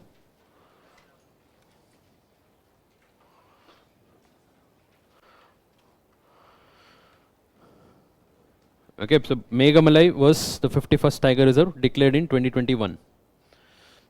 The full name is Sri Viliputtur Meghamalai Tiger Reserve. Okay, in the same region where we marked Agastyamalai. Agastyamalai is slightly towards this part.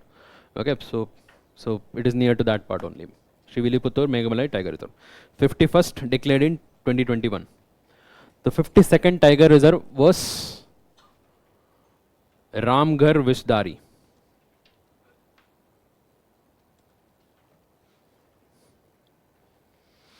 Ramghar Vishdari Tiger Reserve of Rajasthan. Okay, this was declared in 2022.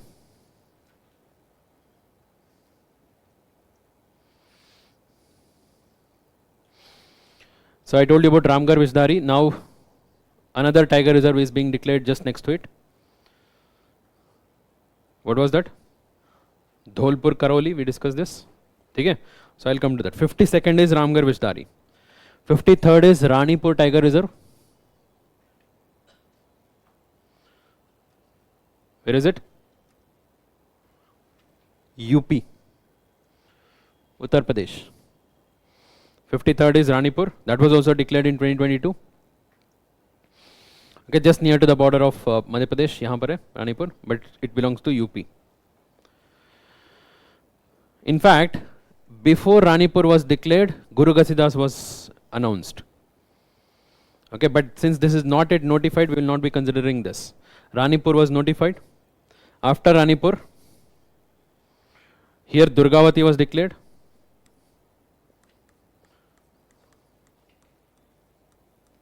Durgavati Tiger Reserve, and this was declared and notified also. Madhya Pradesh notified this to compensate the submergence of forest inside Panna Tiger Reserve. Okay, so there they had well developed the Tiger Reserve. So now because of the Ken-Betwa linkage, a part of it is going to undergo submergence. To compensate that, they have declared this Durgavati Tiger Reserve. Okay, so now here it was Ramghar Vishdari.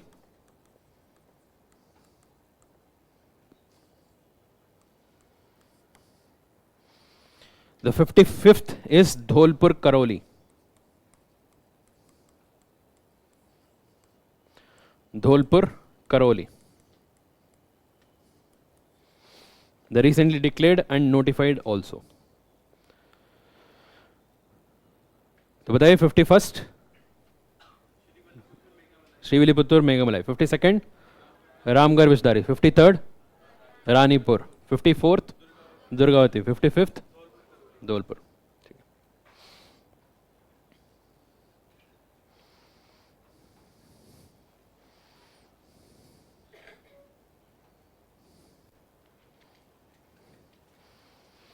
So very quickly let's cover this wildlife.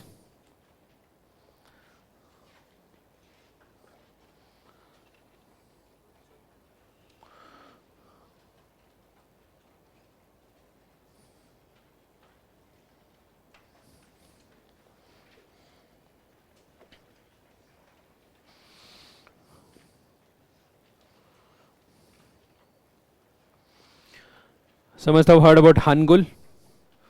Hangul is also called as Kashmir stag. Okay, Kashmir stag. Okay, so first thing, try to remember the status. Okay, I have told you already this schedule as well as appendix. Normally, any critically endangered should be in the first schedule and it should be in the appendix 1 only. Okay, so go with the logic. If there is any exception, then only try to remember. Otherwise, no need to make an effort to remember this. Hangul is critically endangered. Okay, critically endangered, very important species in Jammu Kashmir. That is why it is also part of 22 of species recovery program. Okay, so Hangul is a species of red deer. Red deer species. So usually it is a species found in the high mountains. High mountains mein hota hai. And this is the only red deer species of India. The news is that recently we have seen good numbers of these. Okay, so there is additional 10% increase. So where do we find this? In Jammu Kashmir and Himachal, parts of Himachal. Jammu Kashmir specifically in Dachigam National Park. So I hope you guys know about Dachigam National Park. Where is it? Near to Srinagar. Okay, near to Srinagar. And similar to Project Tiger, Project Elephant, we also have Project Hangul. Okay, there is also centrally sponsored Project Hangul, and Hangul is the state animal of Jammu Kashmir.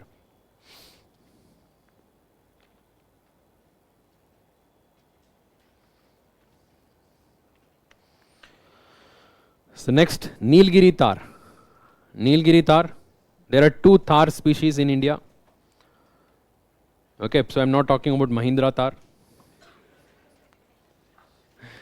So one is Himalayan tar, second one is Nilgiri tar. Himalayan tar is found in Himalayas. Okay, so Jammu Kashmir, Himachal, Uttarakhand. There you find this Himalayan tar. Okay, Nilgiri tar is endemic to Nilgiris. Okay, so and specifically found in Shola forests. Shola forest I told you, it is part of the Shola forest. फिर नीलगिरी थार के background में imagine करो orange colour, that means endangered. Endangered है, schedule 1 में होना चाहिए. Okay, सो और इस स्पीशीज रिकवरी प्रोग्राम के अंदर भी होना चाहिए.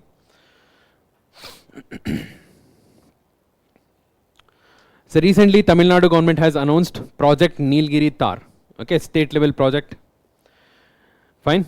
And locally it is called as Varayadu. Adu means goat. Okay, it's a mountain goat actually. In fact, this is also mentioned in the Tamil epic. So if you know about Shilapadikaram, okay, so it's mentioned in that. It is endemic to Western Ghats. What do you mean by endemic? Only found in Western Ghats. So particularly parts of Eravikulam National Park. Okay, so in Anaimalai Hills, we marked the Anaimalai Tiger Reserve towards Tamil Nadu. On the opposite side, on the other side, there is Eravikulam National Park. So very beautiful, most important of Kerala. So in Eravikulam, you will also find lion-tailed macaque. Okay, so that is characteristic of Eravikulam. And Nilgiri Tar is the state animal of Tamil Nadu.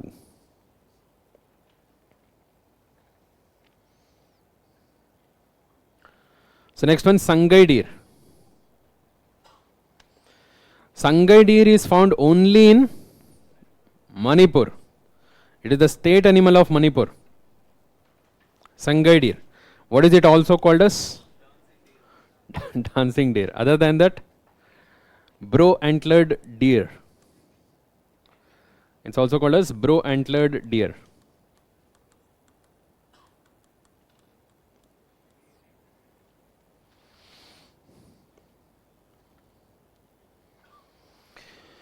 So it is endangered. So schedule 1 में होना चाहिए, appendix 1 में होना चाहिए, species recovery के अंदर भी है. Okay, just remember endangered. So why is it called as dancing deer? Because it is found near to the Loktak lake. Loktak lake is known for fumdis. If you know fumdis, these are like floating biomass. Okay, so it is a characteristic nature of the Loktak lake. And it is so strong These floating biomass is so strong that even you can walk on this. It's like a floating island. So once it was trying to walk on this, and it was just balancing and it was just shaking little bit. So people thought it is dancing. Since then it has been given the name dancing deer. So bechara.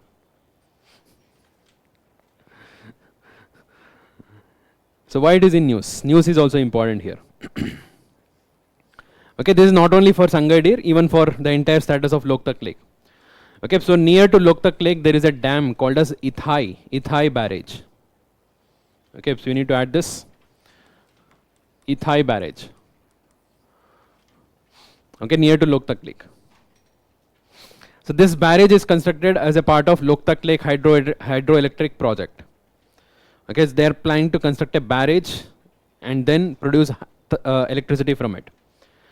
Okay, so to produce electricity, of course, you have to store the water. Because of the construction of this barrage and storage of water, so we are seeing continuous high levels of water in Loktak Lake. The water in Loktak Lake is always high, always stagnant. So that is bad for Fumdis. Okay, I hope you guys know about Fumdis. I just assume that you guys know about this Fumdis.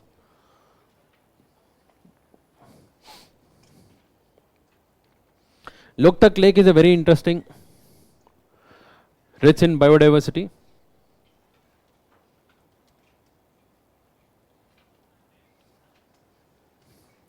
So this is what is Loktak Lake and the floating biomass, the Fumdis. It's actually floating in the water. Okay?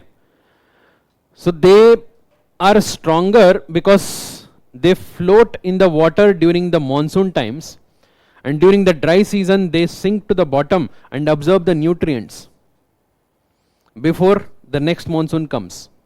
Okay, so during the dry season the water level decreases and they sink to the bottom and they absorb the nutrients continuously, and in the next monsoon the water level rises, again they are capable of floating.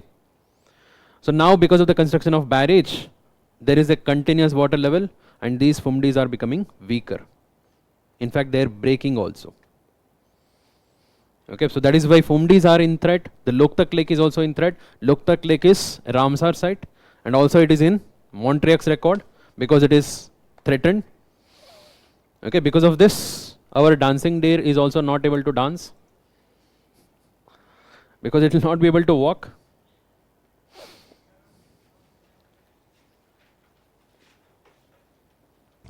What is the difference between antelope and deer? So very similar. Deer is a larger group. Antelope is one of the species of deer. Okay. So pangolin. So I hope you guys know about pangolin. Any of you have seen a pangolin? So you will see. So in rural areas, in interior, जहाँ पर लोग नहीं रहते हैं तो ज़्यादा disturbance नहीं है तो sometimes you may notice them. So pangolin is a mammal. Okay, it looks like a reptile. So normally it's this kind of scales are present only on the reptiles. But this is a mammal. This is the only mammal which is covered with scales. The scales are like hard outer cover. So this is for its protection. Okay, it looks very scary to see this, but it is a very bichara animal. It eats only ants. It's an ant eater. Okay, it eats ants and small insects which are found on the floor. It has a very long tongue. Okay, using that it will be able to take out the ants and termites. And it has a very important role in the ecosystem. It controls the insects. Okay, so which becomes too invasive in nature, their numbers start to increase rapidly. It controls all of this. So it has scales because it has no other way of threatening its predators. Okay, what happens whenever somebody is threatening it, if its predator is trying to attack it, because every animal will have its own defense mechanism. So it will roll like a ball and it will try to protect itself. When it rolls, okay, its scales will completely cover it and it is difficult to crack through these scales. Okay, this question has been already asked in UPSC. Which of the following animal becomes rolled or curved when it is threatened? Okay, pangolin is one among them. So there are a total of, till now it was thought that there are a total of only 8 species of pangolin on the surface of earth. Okay, 4 in Africa, 4 in Asia. Asia's one among them is Indian pangolin, okay, which is commonly found in India. Recently, 9th species was recognized not directly, by indirectly. In China, few of the scales were found, which was smuggling, and then they tried to find out which type of pangolin. They could not match with any of the 8. Then they got to know this is the 9th one. Okay, this is a new one which was recently declared. So what is the status of Indian pangolin? Endangered. Okay, so WPA 1 and CITES 1. So why it is in CITES 1?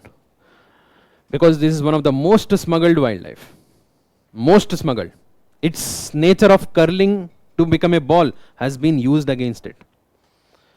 Because it curls into a ball, it is usually packed and they smuggle it.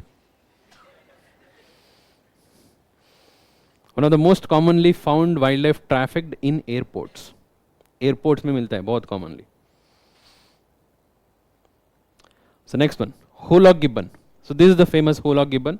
So we saw that in that video also in the last class. So I showed you this white eyebrow, through that you can recognize. So there has to be a correction here. It is given, it is India's only ape. Is it so?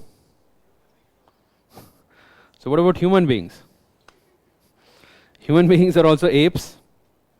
So tell me, what are apes?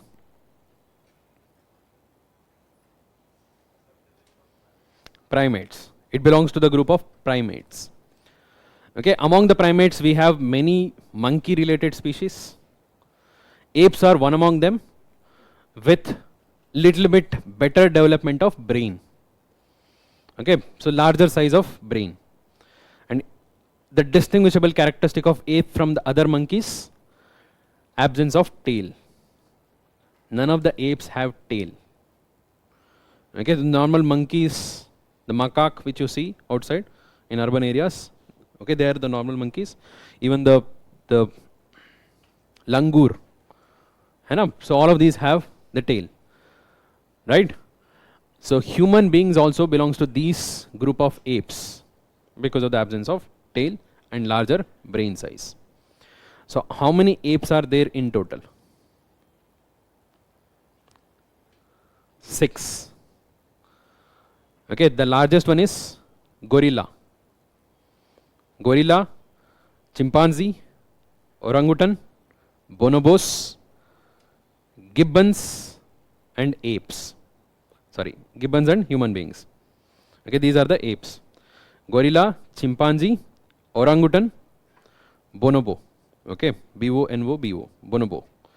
Gibbon and human beings. These are the apes. Among these, the gibbons are called as smaller apes, rest are called as greater apes, great apes and smaller apes. Between apes and other monkeys, I told you the differentiating characteristic is the absence of tail and larger brain size. And within this, gibbons are the smallest ones. Okay, so the great apes have the capacity to make simple tools. It is the great apes which have the capacity to make simple tools, which was asked last year in UPSC. The chimpanzee has the capacity to make spoon out of stick. Okay, so that was the question which was asked. And other than this, there is another interesting feature which differentiates the great apes from the small apes and other monkeys. The great apes have the capacity to recognize themselves in mirror. Okay, they can recognize themselves in mirror, not the small apes or other monkeys. They cannot recognize themselves. Gibbon is a small ape. Okay, and they most commonly are capable of walking on 2 legs. Okay, so they don't use it often, but they most commonly are capable of walking on 2 legs. Okay, even the monkeys are capable of walking on 2 legs, but they use it more often. So among these, the gibbons are known for their capacity to hang from the trees, because unlike the other apes, gibbons have the longer hand.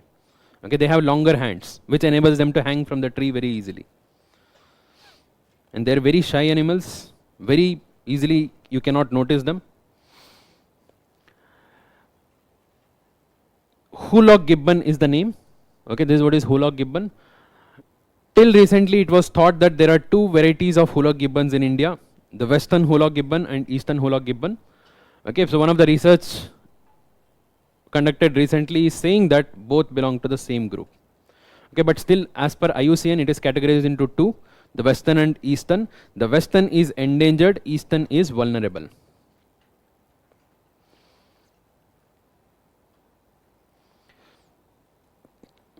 The eastern one is found only in Arunachal Pradesh and near to Sadia of Assam.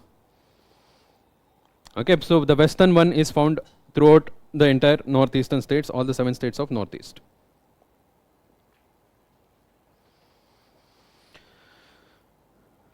And they are mainly arboreal. What do you mean by arboreal? Tree based. They live on the trees.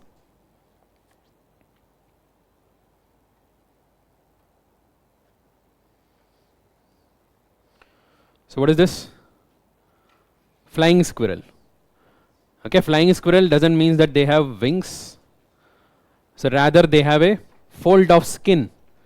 Okay, fold of skin between their hands and between the limbs, which enables them to glide.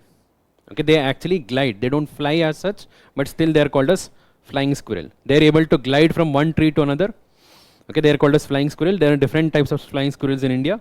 The very famous and very rarely found was the Namdapha flying squirrel, found in Namdapha. Okay, so recently it was sighted nearly after 42 years. It is critically endangered.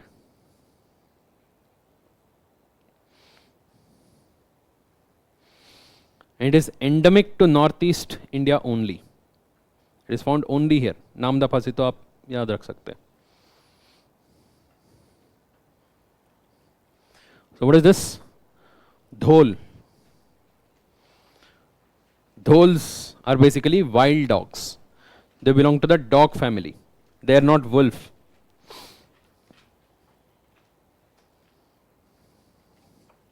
They are not fox also. They are not fox, they are not wolf, they are dogs. But wild dogs, very, very notorious. In fact, in the absence of tiger, this will act as an apex predator in the ecosystem. If there are no tigers in the ecosystem, this will become apex predator. They are known for one of the most intelligent way of hunting. They hunt together in packs.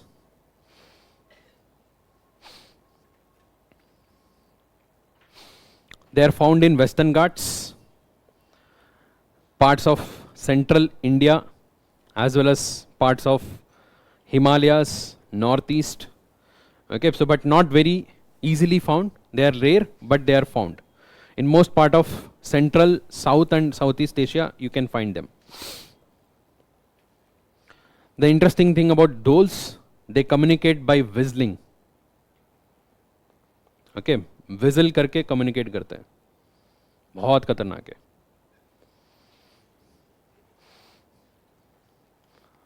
ठीक है, तो एक बार ये target कर दिया तो गया. They are very notorious. They can take down even the big animals. Dhols. And I hope you guys know about echidna. What is this echidna? Egg-laying mammals. So mammals are known for not laying eggs. Okay, so they are known for nourishing the offsprings. Okay, they don't lay the eggs. However, there are two mammals which are capable of laying eggs. One is platypus, another one is echidna. So among the different species of echidna, this is Attenborough echidna, again named after Sir David Attenborough. I hope you guys know about him. It was recently rediscovered in Indonesia. That was in news. That was the news. It is critically endangered.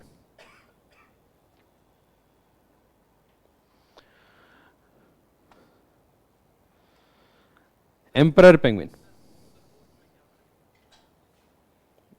Different species. Different species. Fox is a little bit smaller. Wolf is bigger. Okay, their hunting capacity is different. And wolf live in groups. Fox don't live in groups. Okay, so they belong to the same family tree if you go back, but otherwise they are different. Emperor penguins. There are a total of 18 species of penguins, and penguins are limited to only Antarctica. Okay, the way polar bears are limited to Arctic. Okay, however, Antarctica doesn't mean that they're only present in Antarctica. Some of the species of penguins are also found in slightly towards the northern parts of southern hemisphere, but they're limited to southern hemisphere. Okay, so one very interesting species of penguin was also found in Galapagos Island. Okay, it is there till there, but they are limited to southern hemisphere only. But major penguins are around Antarctica. What is penguin? It's a bird, flightless bird. Okay, so but if you see the way penguin walks, okay, it looks very funny. But if you see the way it swims, it is very fast. Okay, its capacity to not fly, its incapacity to fly is compensated by its capacity to swim. Okay, so in a very precise manner. Okay, it can even hover the way hummingbird hovers in the air. It can even hover while swimming. Okay, एक जगह में target करके वो attack कर सकता है. Okay, so it is very good at swimming. So these penguins, most of these penguins survive by fishing. Okay, they eat fish. But most of these penguins live along the continental shelf or the ice shelf of Antarctica. Very few penguins live in the cold winters of Antarctica inside the Antarctica landmass. And this is emperor penguin. Okay, so this is the largest of all the penguins.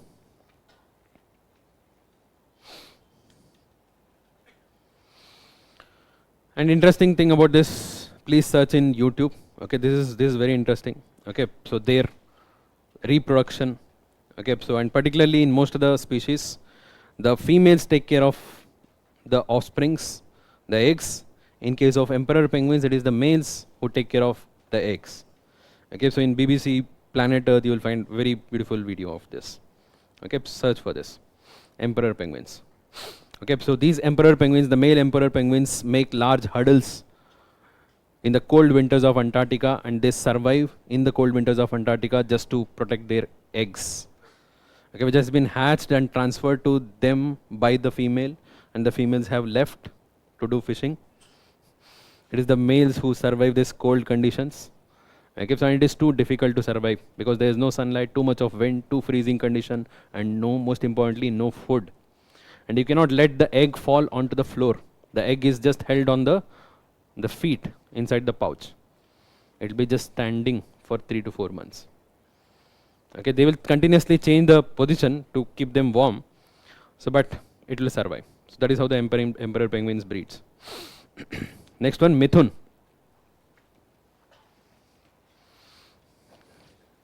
It looks very similar to the bison, gaur, but it is slightly smaller than that. It is consumed for meat. Okay, so as meat, mainly in northeast. Recently, FSSAI has declared this as a food animal. What is a food animal? Which can be reared for meat. Okay, it can be reared as a livestock for meat. Okay, this is usually consumed. Now it has been declared. Okay, so now it can be officially without any kind of legal issue. It can be reared just specifically for the food. It is also the state animal of Arunachal Pradesh.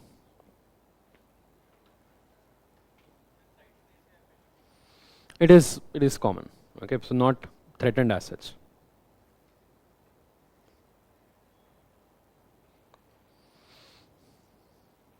But listed under CITES, okay, because of their horns.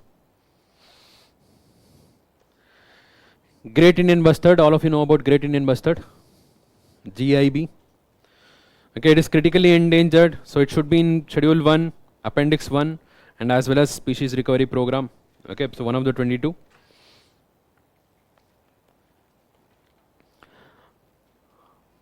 मिथुन को sir appendix number 1 में रखने की क्या जरूरत है जब उसको they're used in trade, usually their parts are used in trade. मार ही रहे हैं उसे तो फिर सिक्योर करने से क्या मतलब हो रहा है उसका मारना अलग है, ट्रेड करना अलग है. So some of them have been added for traditional and cultural reasons also. Okay, so smuggled or killed, और सर इसको transported, स्टेट एनिमल क्यों बनाया? स्टेट एनिमल इसलिए बनाते हैं ताकि culturally associated. अच्छा culture. Culturally associated. Great Indian bustard. So we have already discussed this. 3 bustard birds: Great Indian bustard, Lesser Florican, and Bengal Florican. All 3 are critically endangered. All 3 under Schedule 1. It's an omnivorous bird. Lives in grassland. Okay, so both the Great Indian bustard as well as Lesser Florican, they live in dry grassland. Bengal Florican lives in wet grassland, that is alluvial grasslands. It's also called as Son Chiria in MP, Godawan in Rajasthan, and Maldhok in Maharashtra. Which other states do you find them? Gujarat, Karnataka, Telangana. They're very rare, but you find them. What is the speciality of Great Indian bustard? It is the heaviest of all the flying birds. Heaviest of all the flying birds is Great Indian bustard. Which is the tallest of all the flying birds? Flying birds. Sarus crane, which is the state bird of UP. Sarus crane is the state bird of UP. So Western tragopan, it's a very famous bird in Himalaya. So many people who are good in, who are interested in bird watching go in search of this bird. Very colorful bird which is found in Himalayas. Western tragopan. Okay, it is particularly endemic to northwestern Himalaya. Okay, so Jammu Kashmir, Himachal, and some parts of Uttarakhand. The status is vulnerable, and recently we are seeing good increase in their numbers. Okay, so Himalaya high elevation. Dodo aa gaya dekho. Dodo. The status is extinct, and it got extinct in the last 17th century. Okay, so the reason behind the extinction was deforestation, hunting, and many of them also say it's because of their dumb behavior, no survival skill. Okay, maybe we are not sure. The thing is, this was present, it was living only in the islands of Mauritius, nowhere else. Okay, it was present only in the island of Mauritius.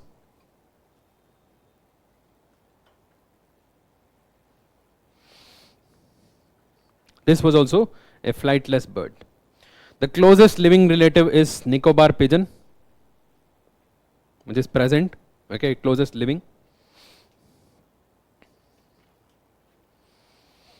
So this is mangrove pitta. Pitta is a very colorful bird.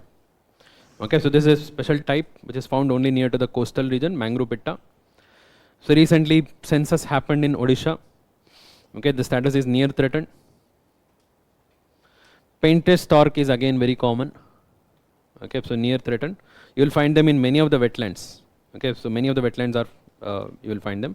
Big sized bird, and it's painted stork because of its colors. Okay, so colors के वजह से वो stork बोलते हैं. Stork birds are like known for their big elongated beak. Okay, so many stork birds are there, and this is the painted stork. Ghole. This is ghole. It's a freshwater fish. Recently, Gujarat has declared this fish as the state fish, and this is a very highly priced. The way in Bengal we have hilsa. Okay, so this is in Gujarat, and this is very highly priced, not only for food, even for medicine, cosmetics. Okay, that is what is ghole. And all of you know about ghadial. So 3 types of crocodiles found in India. What are they? Saltwater crocodile, magar crocodile, ghadial. So why it is called as ghadial? Because of ghad. Ghad refers to the pot. Okay, so it has a very elongated, okay, thinnest of all the crocodiles. Okay, so that mouth is very elongated, and the edge there is a pot shaped, okay, so ball. Okay, that is why it is called as ghadial. So their numbers have started to increase. Okay, so recently in Satkosia Gorge, okay, so a good number of ghadial hatchlings were found. That is why it is in news. The status is critically endangered. Okay, so Schedule 1, Appendix 1, and they are found in, once upon a time they were found in huge numbers throughout the entire Indus and throughout the entire Ganga and Brahmaputra, but now limited to only few parts, few regions. Okay, so particularly Chambal. Chambal has one of the highest. This has been already asked in UPSC.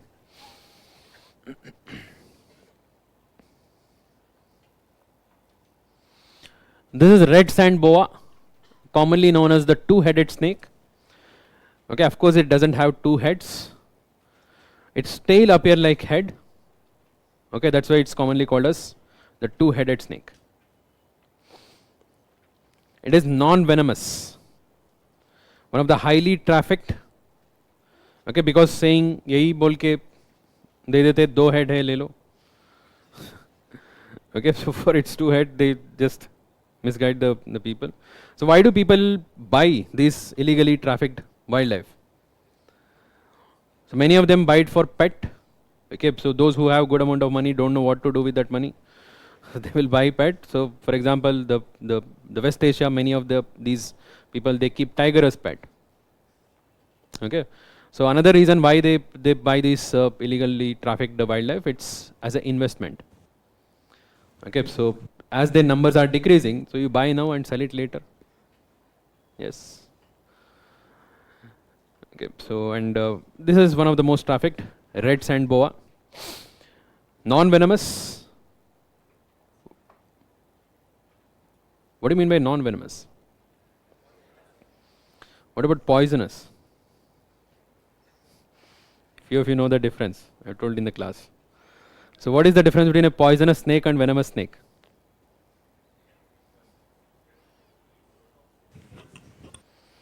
Poisonous snake and venomous snake.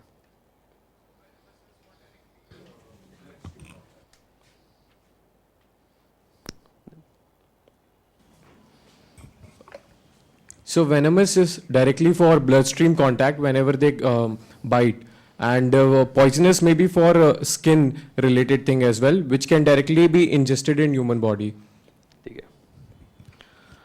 So in simple statement, if a venomous snake bites you, you will die.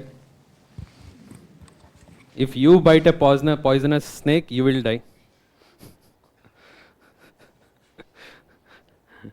And there are no poisonous snakes in the world. Okay, so there are no poisonous snakes, we have only venomous snakes. Okay, so and majority of them are non-venomous. Okay, so they bite and or spray the venom. So that venom, when it enters our blood, so we get infected and there are chances of death. That is what is venomous. There are no poisonous snakes as such.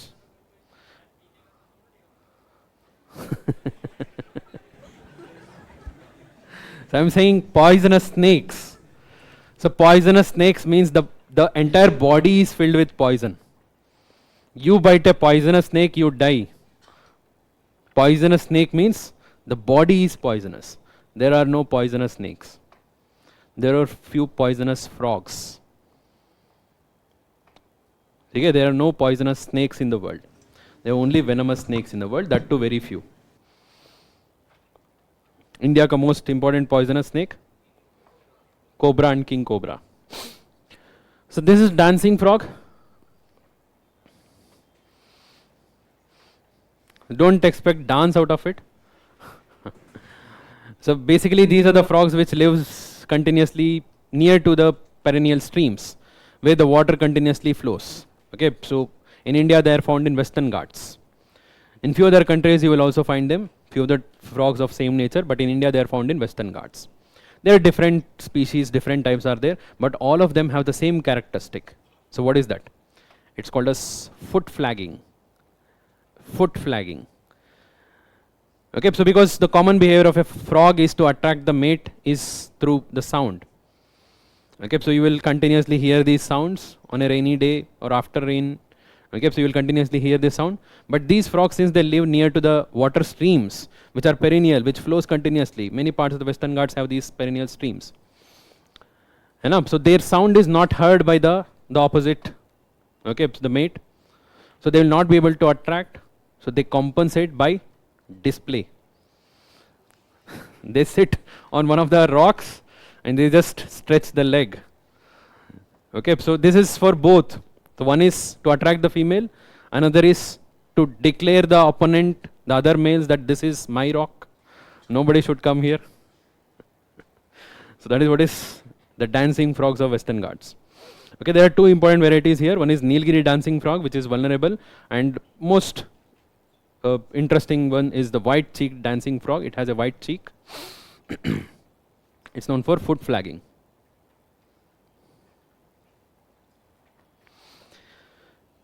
Sea snakes are common in the marine region. So I hope you guys know about this. Many of these are venomous also. So this is yellow-bellied sea snake, which is venomous. Okay, so it is usually found in Arabian Sea. Recently it was found in Bay of Bengal. That was the news. And interestingly, it can move both forward as well as backward. So this is the Gucci mushroom, which is already asked in UPSC.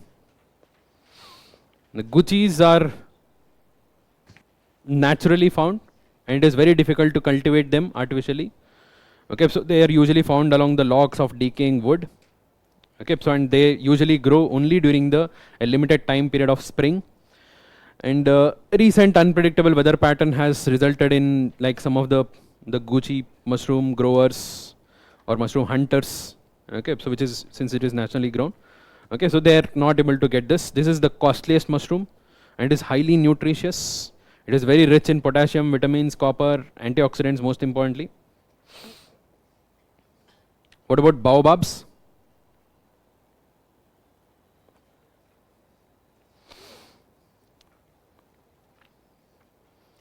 So these big trunked trees, a very big size trunk.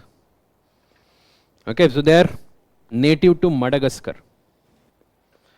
Okay, they are native to Madagascar, and they are also found in few regions of Africa, and somehow it has been found in some parts of Australia also. Few of such type of baobab is found in India, not the actual baobab. Okay? They have this very big size trunk which can be used for storing water, and they have a very long life, living 1000 to 2000 years. Okay, and their fruit is called as the super fruit, very rich in nutrients. So recently this was government was planning to uproot them for commercial use. The Bhil tribes of central India, they are protesting against this. So that's why it is in news. So this is Jaintiana kuru. So it's a critically endangered plant species, herb, okay, which is found in Himalayas, mainly near to the grass and rocky regions of Himalaya, and it has huge health benefits. Okay, so the recent Uttarakhand Forest Department has made some efforts to conserve them, have resulted in increase in the population. The last part, just go through it. Usme do cheezein important hai, I'll just tell you this. Okay, one is Noah Dihing music frog. Noah Dihing music frog. So it's part of the Namdapa and Kamlang. We mark this, you know, so there you can mark this Noah Dihing music frog. Okay, it's found near to the tributary of Brahmaputra. Noah Dihing. Armageddon reed tail. So what is a reed tail? So you know about the dragonfly. So similar to dragonfly, what is the specialty of dragonfly? First evolved species. Yes. First evolved species capable of flying. In the evolution, this comes first as a species which colonized the air first. It's an insect. Okay, the dragonfly is an insect. And among the insects, the first to take the air is dragonfly. And this has not changed much. Since that time, since it came to the land. So when did it come to the land? When the life came onto the land? Devonian. Okay, during Devonian, the life evolved on the land. The insects followed. Among them, many of them are land-based. Some of them started to fly. Dragonfly was one of them. Okay, so they did not change much. अभी भी वही है जो तब तक वही था तो वही अभी भी है. They could not find any of the necessity to evolve. Similar to dragonfly, there is also damselfly. Okay, damselfly is very similar but little bit different. Okay, slightly sophisticated and slightly complex. And a new species of damselfly was recently recognized in Western Ghats, and they are named after the concept of ecological Armageddon. Armageddon, you must have heard about this term. What do you mean by Armageddon? Devastation. Okay, so disaster. Okay, there is no going back. Fine. Ecological Armageddon is a situation where the number of insects have drastically declined, and we know that insects are very important for the survival of ecosystem. Chalo. Okay, let's take a break, and after that we'll quickly cover the other topics of biodiversity.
Yeah.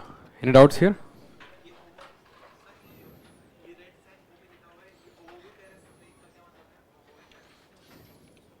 Both. वो is. What is वो VV Paris क्या है? What is VV Paris?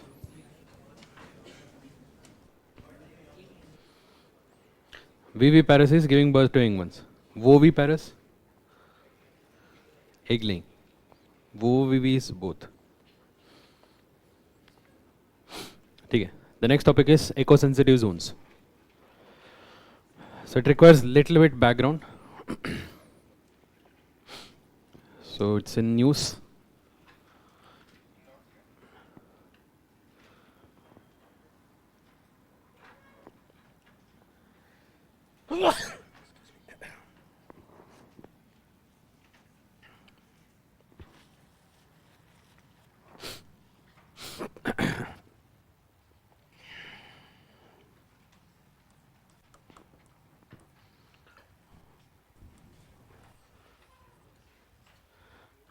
Eco-sensitive zones.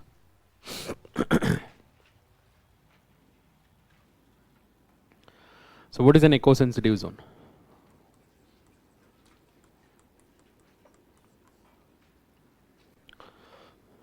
Ecologically sensitive. So if there is any area where the overall ecology is such that it may easily get impacted by the human activities. That is the meaning of eco-sensitive zone. So normally around a protected area. Okay, so let's say this is a protected area. So that is usually a national park or wildlife sanctuary, okay, or a wetland. So like this. Surrounding that, there is a sensitive area. Because for example, if you take a national park, so there is a clear-cut boundary for national park. Okay, inside the national park, human activities are not allowed. So totally banned. No agriculture, no grazing, nothing. So but outside it is allowed. आपको जो चाहिए कर लो.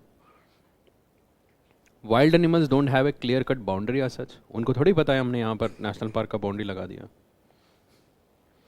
They don't know that we have put a boundary, right? And it's not like everywhere it is fenced. We cannot fence a very big size national park. So in that area, it is necessary to have this transition zone where the human activities should be restricted. Many of the times they have a core area where the wildlife is limited, but some of the times they come out. Okay, there is a human interaction, and if you are allowing complete human activities, so this will result in becoming a threat to the wildlife itself. So that is why it is necessary to declare this area, the entire surrounding area, as the eco-sensitive zone. That is the concept of eco-sensitive zone. Is it given under any law? Is it legally defined? No. It is not legally defined. Eco-sensitive zone is not legally defined. It is not given under any of the laws. So then how it is declared?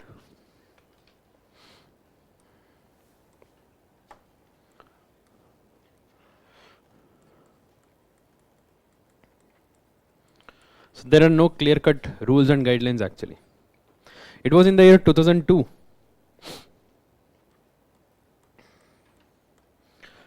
Wildlife conservation strategy.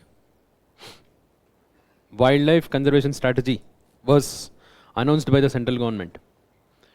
Okay, overall strategy for conservation of wildlife in India. In that it specifically discussed about the necessity of declaring eco-sensitive zones, and it also envisages that the land area up to 10 kilometers from a protected area should be declared as eco-sensitive zone.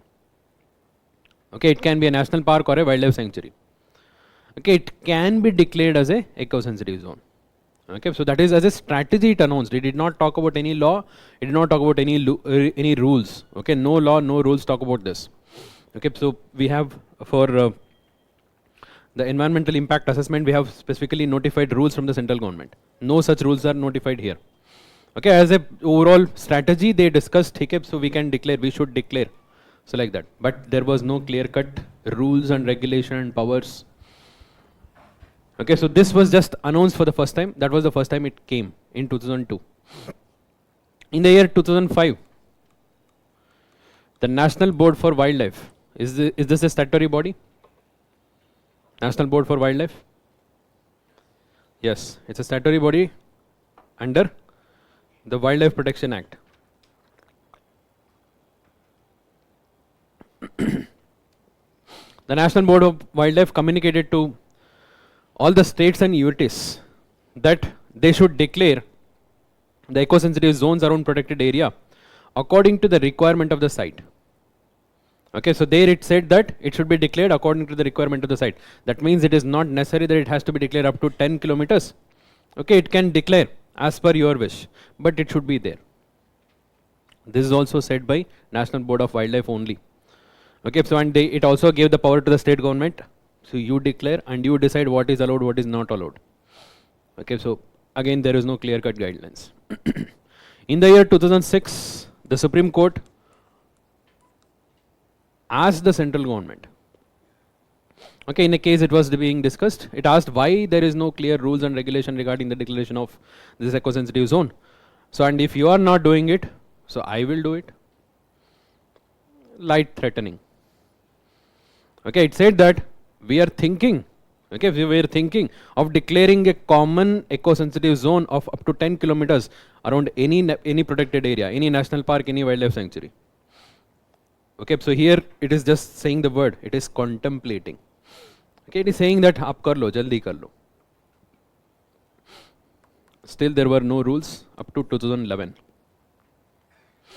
It was in the 2011 guidelines were issued by the ministry, by our ministry. Which ministry? Ministry of Environment, Forest and Climate Change. So our ministry issued the guidelines saying how eco-sensitive zone should be declared by the states or UTs.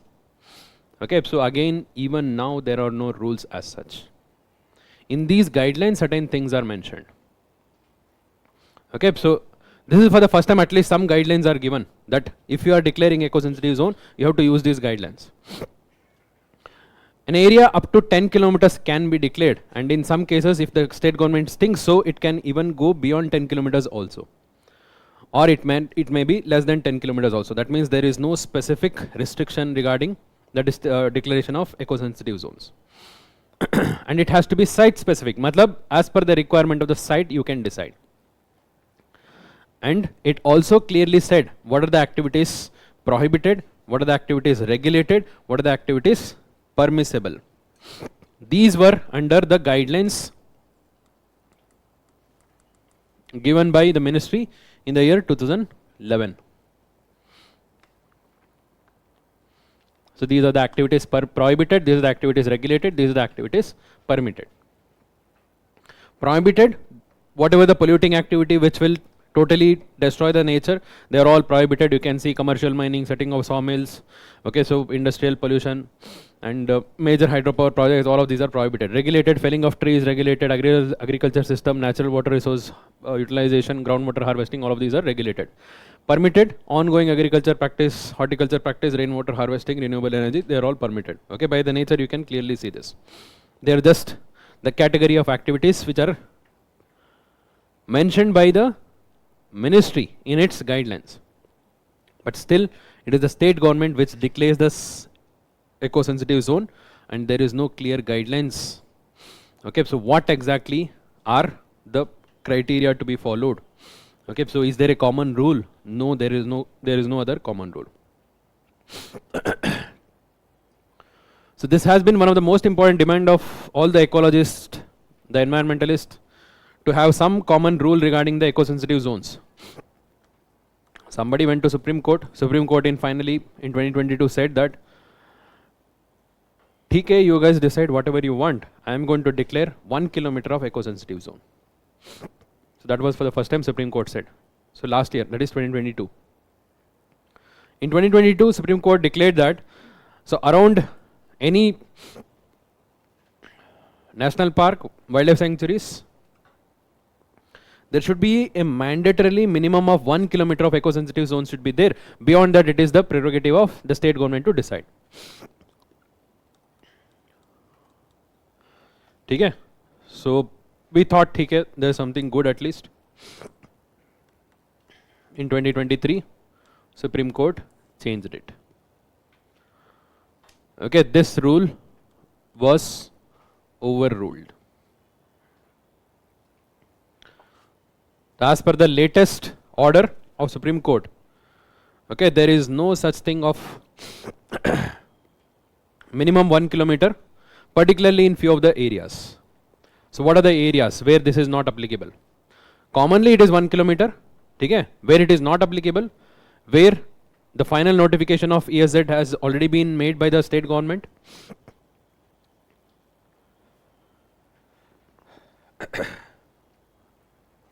So or if a draft has been already prepared, okay? Or if there is any national park or wildlife sanctuary which is located along the interstate borders. Okay, so if it is located along the interstate borders or there where there is a common boundaries, there you cannot declare up to 1 kilometers.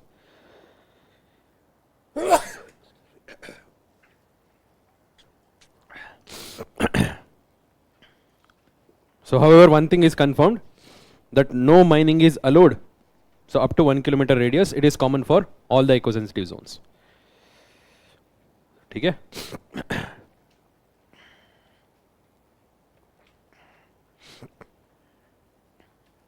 Okay, just read this, I'll be back.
So yeah, sorry. So any doubts here? Eco-sensitive zone. So what is the present rule? What is the present rule? No rule. So but there is one thing. Supreme Court order is still valid for those national parks and wildlife sanctuaries where there is no notification, where there is no draft, there is no final notification, or those where there is no common boundary with others, or where there is no interstate national park. So there it is still applicable. Okay, so and it extends up to compulsorily up to 1 kilometers. And no mining is allowed in this up to 1 kilometers. Okay, this is the present rule. So recently, so there have been few national parks for which the draft has been issued. So that was the news. Okay, so what is that? Dachigam National Park. Where is this Dachigam National Park? Jammu Kashmir. Okay. There is the same Dachigam National Park where we had marked the Kashmir stag or Hangul. Okay, just near to the Srinagar. It is so known for moist temperate forest, Himalayan moist temperate forest. So the next topic is yes. What was role of Gadgil committee and Kasturi Rangan committee regarding this eco-sensitive zone के बारे में जो था? The Madhav Gadgil committee and Kasturi Rangan committee was not specifically about eco-sensitive zone. It was about the Western Ghats. Okay, so how much of area should be declared as the sensitive in Western Ghats? So that was specific to that alone. And Madhav Gadgil report was overruled by the Kasturi Rangan report. So which declared, like Madhav Gadgil committee had declared around 66% of the Western Ghats to be sensitive and no activity should be allowed like that. So that was revised to 37% by Madhav Gadgil. Okay, that was specific to Western Ghats alone. Anything else? Okay. Central Empowered Committee. So again, this is a small topic but requires a very big background. So let me quickly cover it.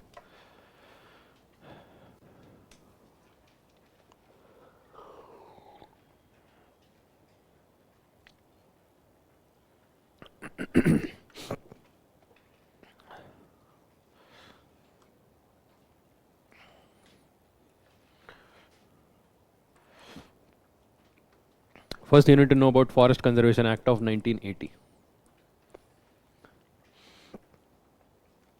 So I'll just give you the gist, I'll not go into detail. So the Indian Forest Act protects the forest, Wildlife Protection Act protects the wildlife.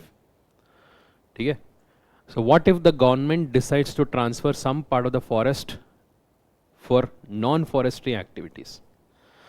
Okay, so now what is a forestry activity, what is a non-forestry activity? So normal definition, let's go into the legalities later. Normally any activity which is involved in plantation, reforestation, afforestation, those which are related to the forest, that is what is forestry activity. Non-forestry activity, any other infrastructure development, road, railways, okay, so power plant, nuclear plant, anything which is non-forestry. Whenever a government decides to transfer a part of forest land into non-forest purpose, so earlier there was no rules, okay, the government could have done very easily. So that means since the land belongs to the government can do anything. So if it wants to convert all the forest land into non-forest, it could have been done. Okay, this will disturb the entire ecology, right? Because the ownership is not the only thing which matters here. The entire ecology, the entire biodiversity is at stake. So this was used extensively to convert the forest area into non-forest purpose. Okay, strategic purpose, national purpose, whatever the purpose it is. Okay, so in the name of development, it was largely converted. So this act was brought to stop that. It doesn't stop any kind of developmental activities. Okay, so it doesn't stop any kind of developmental activities. If any particular part of forest is being converted into, from forest activity, you are converting into non-forest activity. You are cutting down the entire forest here, you are doing something else here. So you can do so, no issue.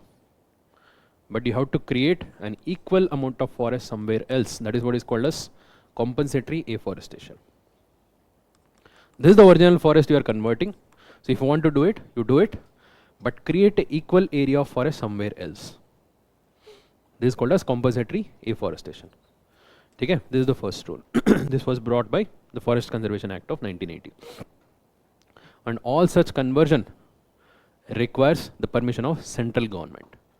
Even if the land belongs to the state, even if the forest belongs to the state, even if it is in concurrent list, it has to be approved by the central government only. Okay, so this is the second rule. So with that, you want to convert, you can convert. So if the central government allows, you can do it. Still you have to create a equal forest. Okay, so if you are converting 50 hectares of land from the forest activity into non-forest, you have to create 50 hectares of new forest, which is called as compulsory afforestation. But, so this can be misused by many person. Okay, whoever is the project developer, that is his responsibility. It becomes the responsibility of the project developer. Okay, it can be government or private, anyone. The project developer has to maintain, create new forest. So the project developer will just plant some of the plants over there, and he will put some water and he will go. So see, I have created new forest, it will come after 50 years. Okay, this can be clearly misused. So then there is a third provision of this act. Okay, you create a new forest if you want, it's fine. So let it come for the next 50 years, after 50 years. But till then, till the next 50 years, you pay for the value of this forest. Because your forest will take 50 years to come. Okay, who will pay for the loss of this? You pay for the loss of this value. This is what is called as net present value. Okay, so three main provisions: central government permission, compulsory afforestation, and you have to pay for net present value. Net present value of the forest. Anyway, so with that purpose, they created this act, the Forest Conservation Act. So now there is a break on the any kind of such kind of conversion. You cannot freely convert. You are converting, you have to pay for the conversion. You have to create equal amount of forest. Okay, people stopped creating a new forest by themselves. They also said, ठीक है, आप इतना पैसा ले रहे हो, तो इसका भी पैसा ले लो, आप ही खुद बना देना इसका भी. Okay, they paid the government also the money required for compulsory afforestation also. Then it came to the burden on the government. Okay, all of this was going on. So then comes the very famous case. So that is T.N. Godavarman case.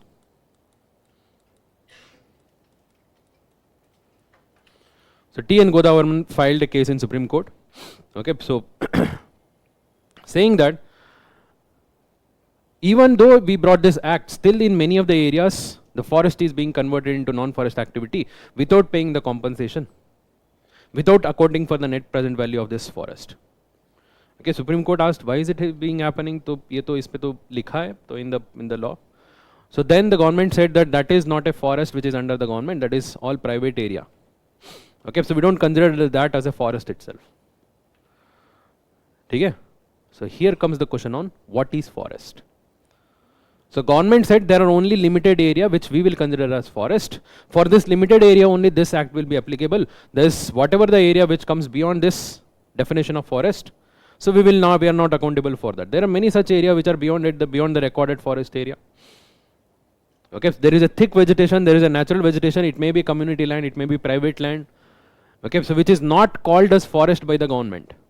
So now where is the definition of forest? Supreme Court asked, where is the definition of forest? Okay, it was nowhere decided, nowhere defined in the Indian legislation. Even the Indian Forest Act doesn't define what is forest. Okay, it doesn't define. It just says that whatever the land which is declared as forest by the government is forest. Whether there is a vegetation or not, it will be just called as forest. So there was no definition. Supreme Court asked, what is the definition? So central government said there is no definition as such. Supreme Court said, I am giving you the definition. Okay, so it asked for dictionary. So somebody brought dictionary. So it read the definition. So according to dictionary, whatever the definition is, that will become the definition of forest. ऐसे नहीं हुआ है तो बता रहा हूँ. So because a forest is a forest irrespective of the ownership, and the basic idea behind this legislation is to protect the forest.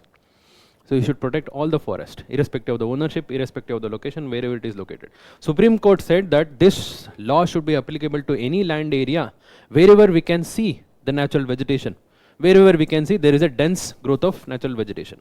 That should be called as forest, right? So that is what Supreme Court said in the Godavarman case. That means it is applicable, can be made applicable to any patch of land where there is some amount of natural vegetation, irrespective of ownership. And Supreme Court also temporarily stopped any kind of felling inside the forests. Government cannot do felling. Okay, it stopped all the felling in all over throughout India. So now it becomes too difficult to decide whether it is a forest or not. Okay, so because even though the Supreme Court said that, so the dictionary definition will apply. So who will decide that whether it is here the dictionary definition is applicable or not? Supreme Court also said that you can appoint an expert committee for this. Central government can appoint an expert committee and they will look into the specific location and they will see according to the dictionary definition this will fit into the dictionary definition of forest or not. So in that case the committee will say okay, this is coming under the dictionary definition. So in this case you have to pay compensatory afforestation as well as for the net present value. Is that clear? That is Godavarman case. Okay, so major outcome, it widened the definition of forest. Okay, it widened the definition of forest and that definition whether it is applicable or not is decided by this expert committee. Supreme Court said that this will continue as long as the government doesn't make any other amendment. So government recently brought the amendment. Okay, last year it brought the amendment.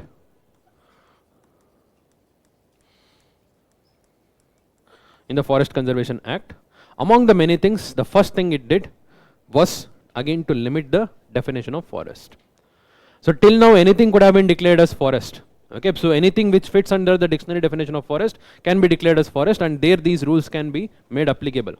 So here again it is limited, it is specifically defined. So what is the definition of forest now? Again it did not declare what is forest. It says what comes under the Indian Forest Act. Okay, sorry, it declared what comes under the Forest Conservation Act. Okay, so anything which is recorded as a forest by the government documents, that is what is called as recorded forest area, will fit under the definition of forest, which is applicable, for which this act will be applicable. Anything which is notified as the recorded forest area or anything which is called as forest by the Indian Forest Act, that will also be called as the forest for this purpose. Anything which is beyond this will not be considered as forest. That means there is huge patch of land which is there in the community land, private land, which is not recorded by the government as forest. Okay, and that can be converted even without paying any kind of compensatory afforestation fees as well as net present value. It has basically limited. Among these few exemptions were also given. Okay, so near to the borderline there are certain exemptions, near to the railway track there are certain exemptions, go through that, that is important. Okay, what are exempted, there it is very clearly given. Okay, I am not going to go in detail over there. In addition to that, one more provision has been added. Okay, so that is the news.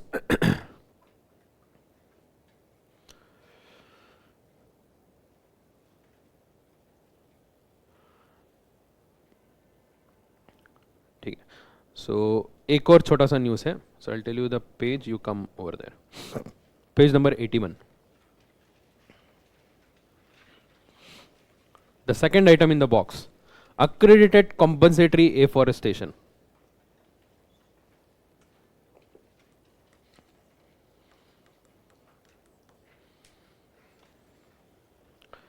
Accredited compensatory afforestation. This is added through the amendment.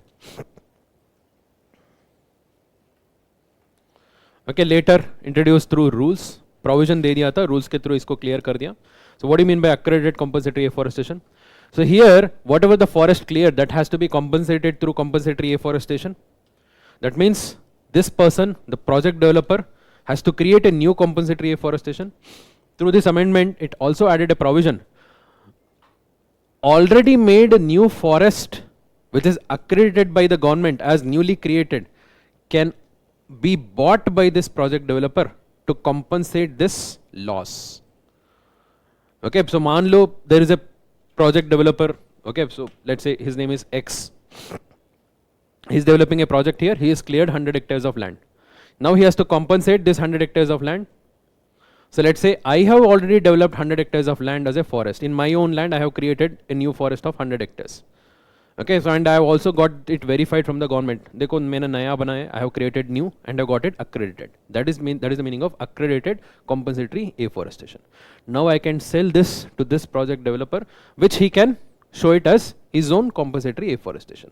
So as a developer, I have got the benefit. Okay, I have created, I have got the benefit. So and his compensation is also leveled off. This new provision has been added. That is the meaning of accredited compensatory afforestation. And this accredited compensatory afforestation can be created by anyone, private, government, any entity can create. So this helps incentivizing the creation of new forests, new plantations, right? Whoever is creating new forest, whoever is creating new plantations, so they will get an incentive because they can exchange with some other project developer who is looking for compensatory afforestation. Okay? So another thing, there is this committee, Central Empowered Committee.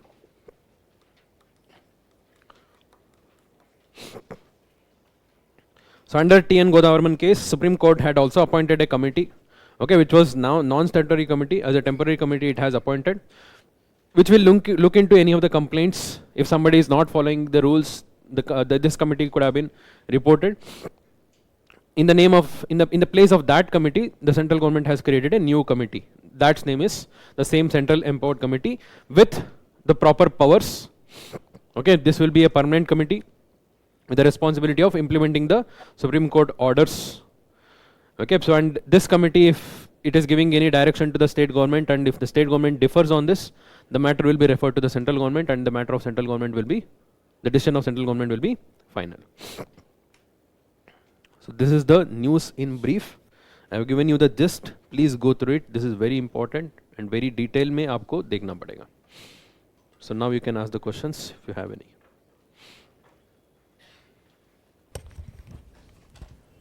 First question ये है कि जैसे कि जो compensatory जो afforestation होगा, जैसे कि पर्टिकुलर कोई स्टेट है, अगर वो अपने नॉर्थर्न पार्ट में एफोरेस्ट मतलब वो लैंड जो फॉरेस्ट एरिया है उसको यूज़ करना चाहता है एज ए डेवलपमेंट के लिए, बट इसमें है कि उसको न्यू फॉरेस्ट क्रिएट करना पड़ेगा. वो नॉर्दर्न पार्ट में तो उसने डिफोरेस्टेशन कर दिया, अब वो पर्टिकुलर स्टेट में कहीं पे भी एफोरेस्टेशन कर सकता है या फिर पर्टिकुलर उसी एरिया में एफोरेस्टेशन करेगा? वो कहीं पे भी कर सकता है. तो सर अगर वो कहीं पे भी करेगा तो जो पर्टिकुलर नॉर्दर्न पार्ट में अगर मानो उसने डिफोरेस्टेशन किया है तो सर उसके तो इकोसिस्टम पूरा वेनिश हो गया ना सर. फिर वनिश तो हो इट्स गया. क्रिएट प्रॉब्लम नहीं करेगा sir? Development we have to compromise. And Okay, sir, so जैसे for कि development we have to compromise. There is a provision that if that compensatory afforestation is being created in a degraded land, so you have to create twice the size of the original forest. Okay, so same quality if you are trying to create, same equal, but in a degraded land, many of the times it happens. You are cutting a pristine original forest, you are just for the namesake you are doing some other forest. There they will double it. But in most of the cases they don't develop by themselves. The responsibility is given to the forest department. Forest department will collect the fund for it. Okay, so and they will do it on their behalf.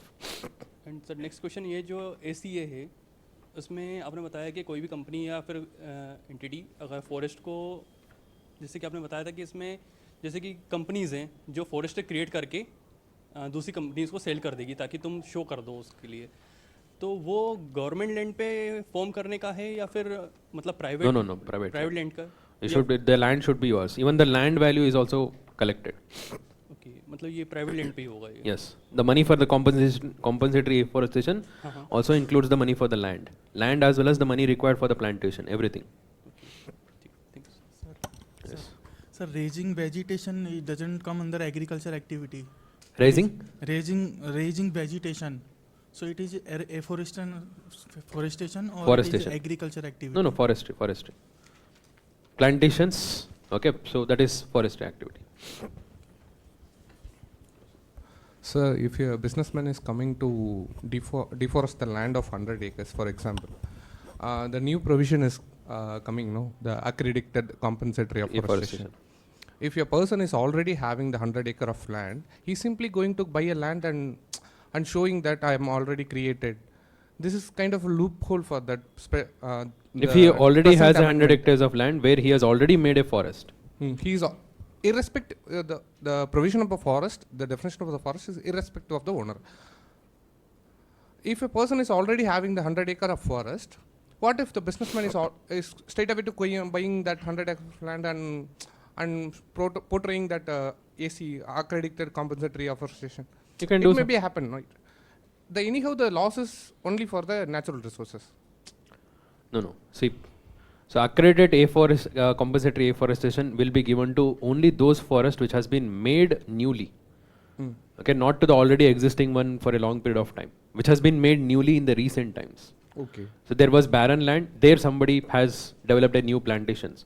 Then they will see and then they will certify. Only this can be exchanged for the original forest. Is that a provision? Is there? Yes, yes, yes. That is the meaning of accredited. Okay. It has to be accredited. Thank you. Anything else? Chalo. Next topic. UN Forum on Forest. थोड़ा सा push करता है, pending है. UN Forum on Forest. Okay, very quickly we can do it. It's not a major topic.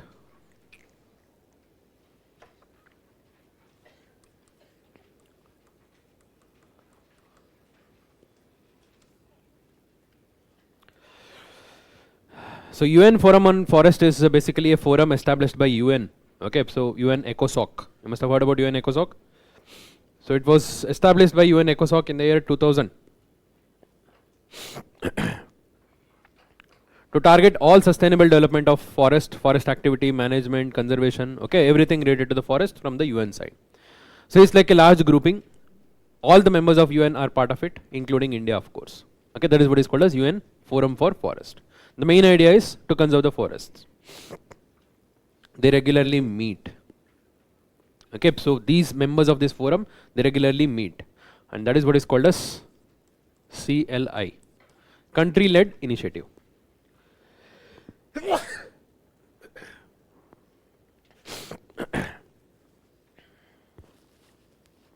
So basically country-led initiative refers to the meeting of all these members who are part of this forum.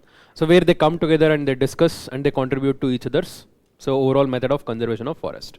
Okay, so the latest country-led initiative of UN Forum on Forest was held in Dehradun. Okay, Dehradun hosted the latest country-led initiative. So in this meeting or conference, you can say, in this meeting, so two important themes were discussed. One is forest fire, wildfire. Okay, so how to stop all of this they discussed. Second important theme is the forest certification. Forest certification. So we all know about forest fire, wildlife and the causes and all. So let's talk about what is this forest certification. Okay, so what is sustainable forest management? So I think it should not be much of doubt about this.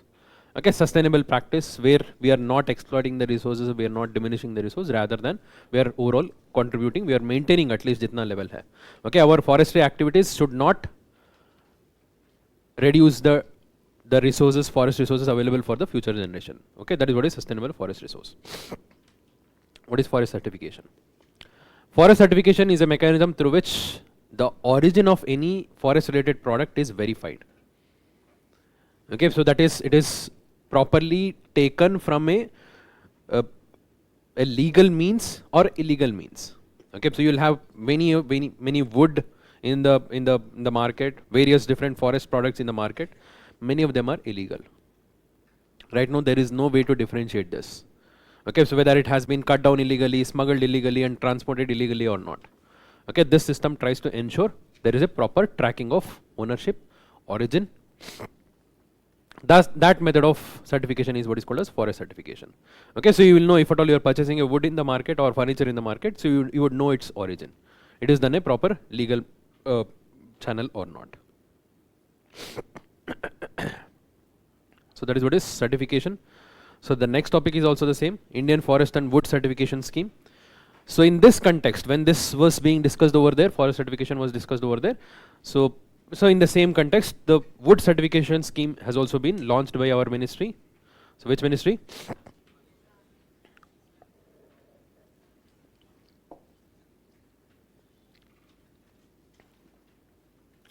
So basically, forest certification, wood certification will be given to anyone. Okay, so whoever is having this ownership, they can get it verified.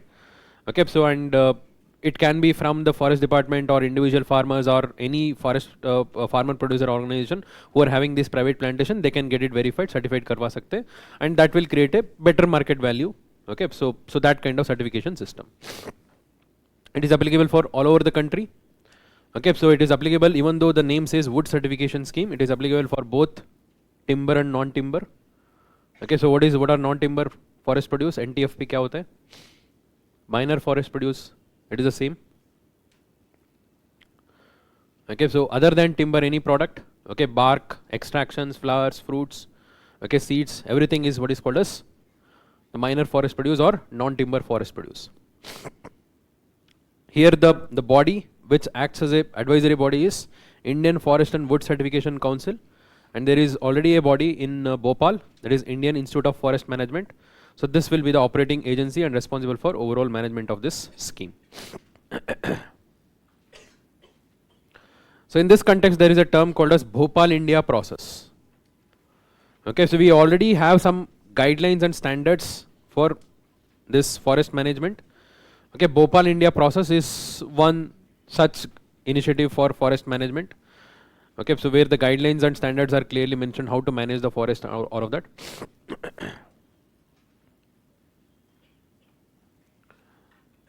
So any doubts here? Okay, so simple topic tha. So other forest related news, ACA have already covered. So what is this International Tropical Timber Organization, ITTO? It's an organization to promote the management and conservation of tropical forests. Tropical forests. But headquarters is in temperate region. It's in Yokohama, Japan. Okay, so there are a total of 76 countries including India. ठीक है. चलो, let's stop here.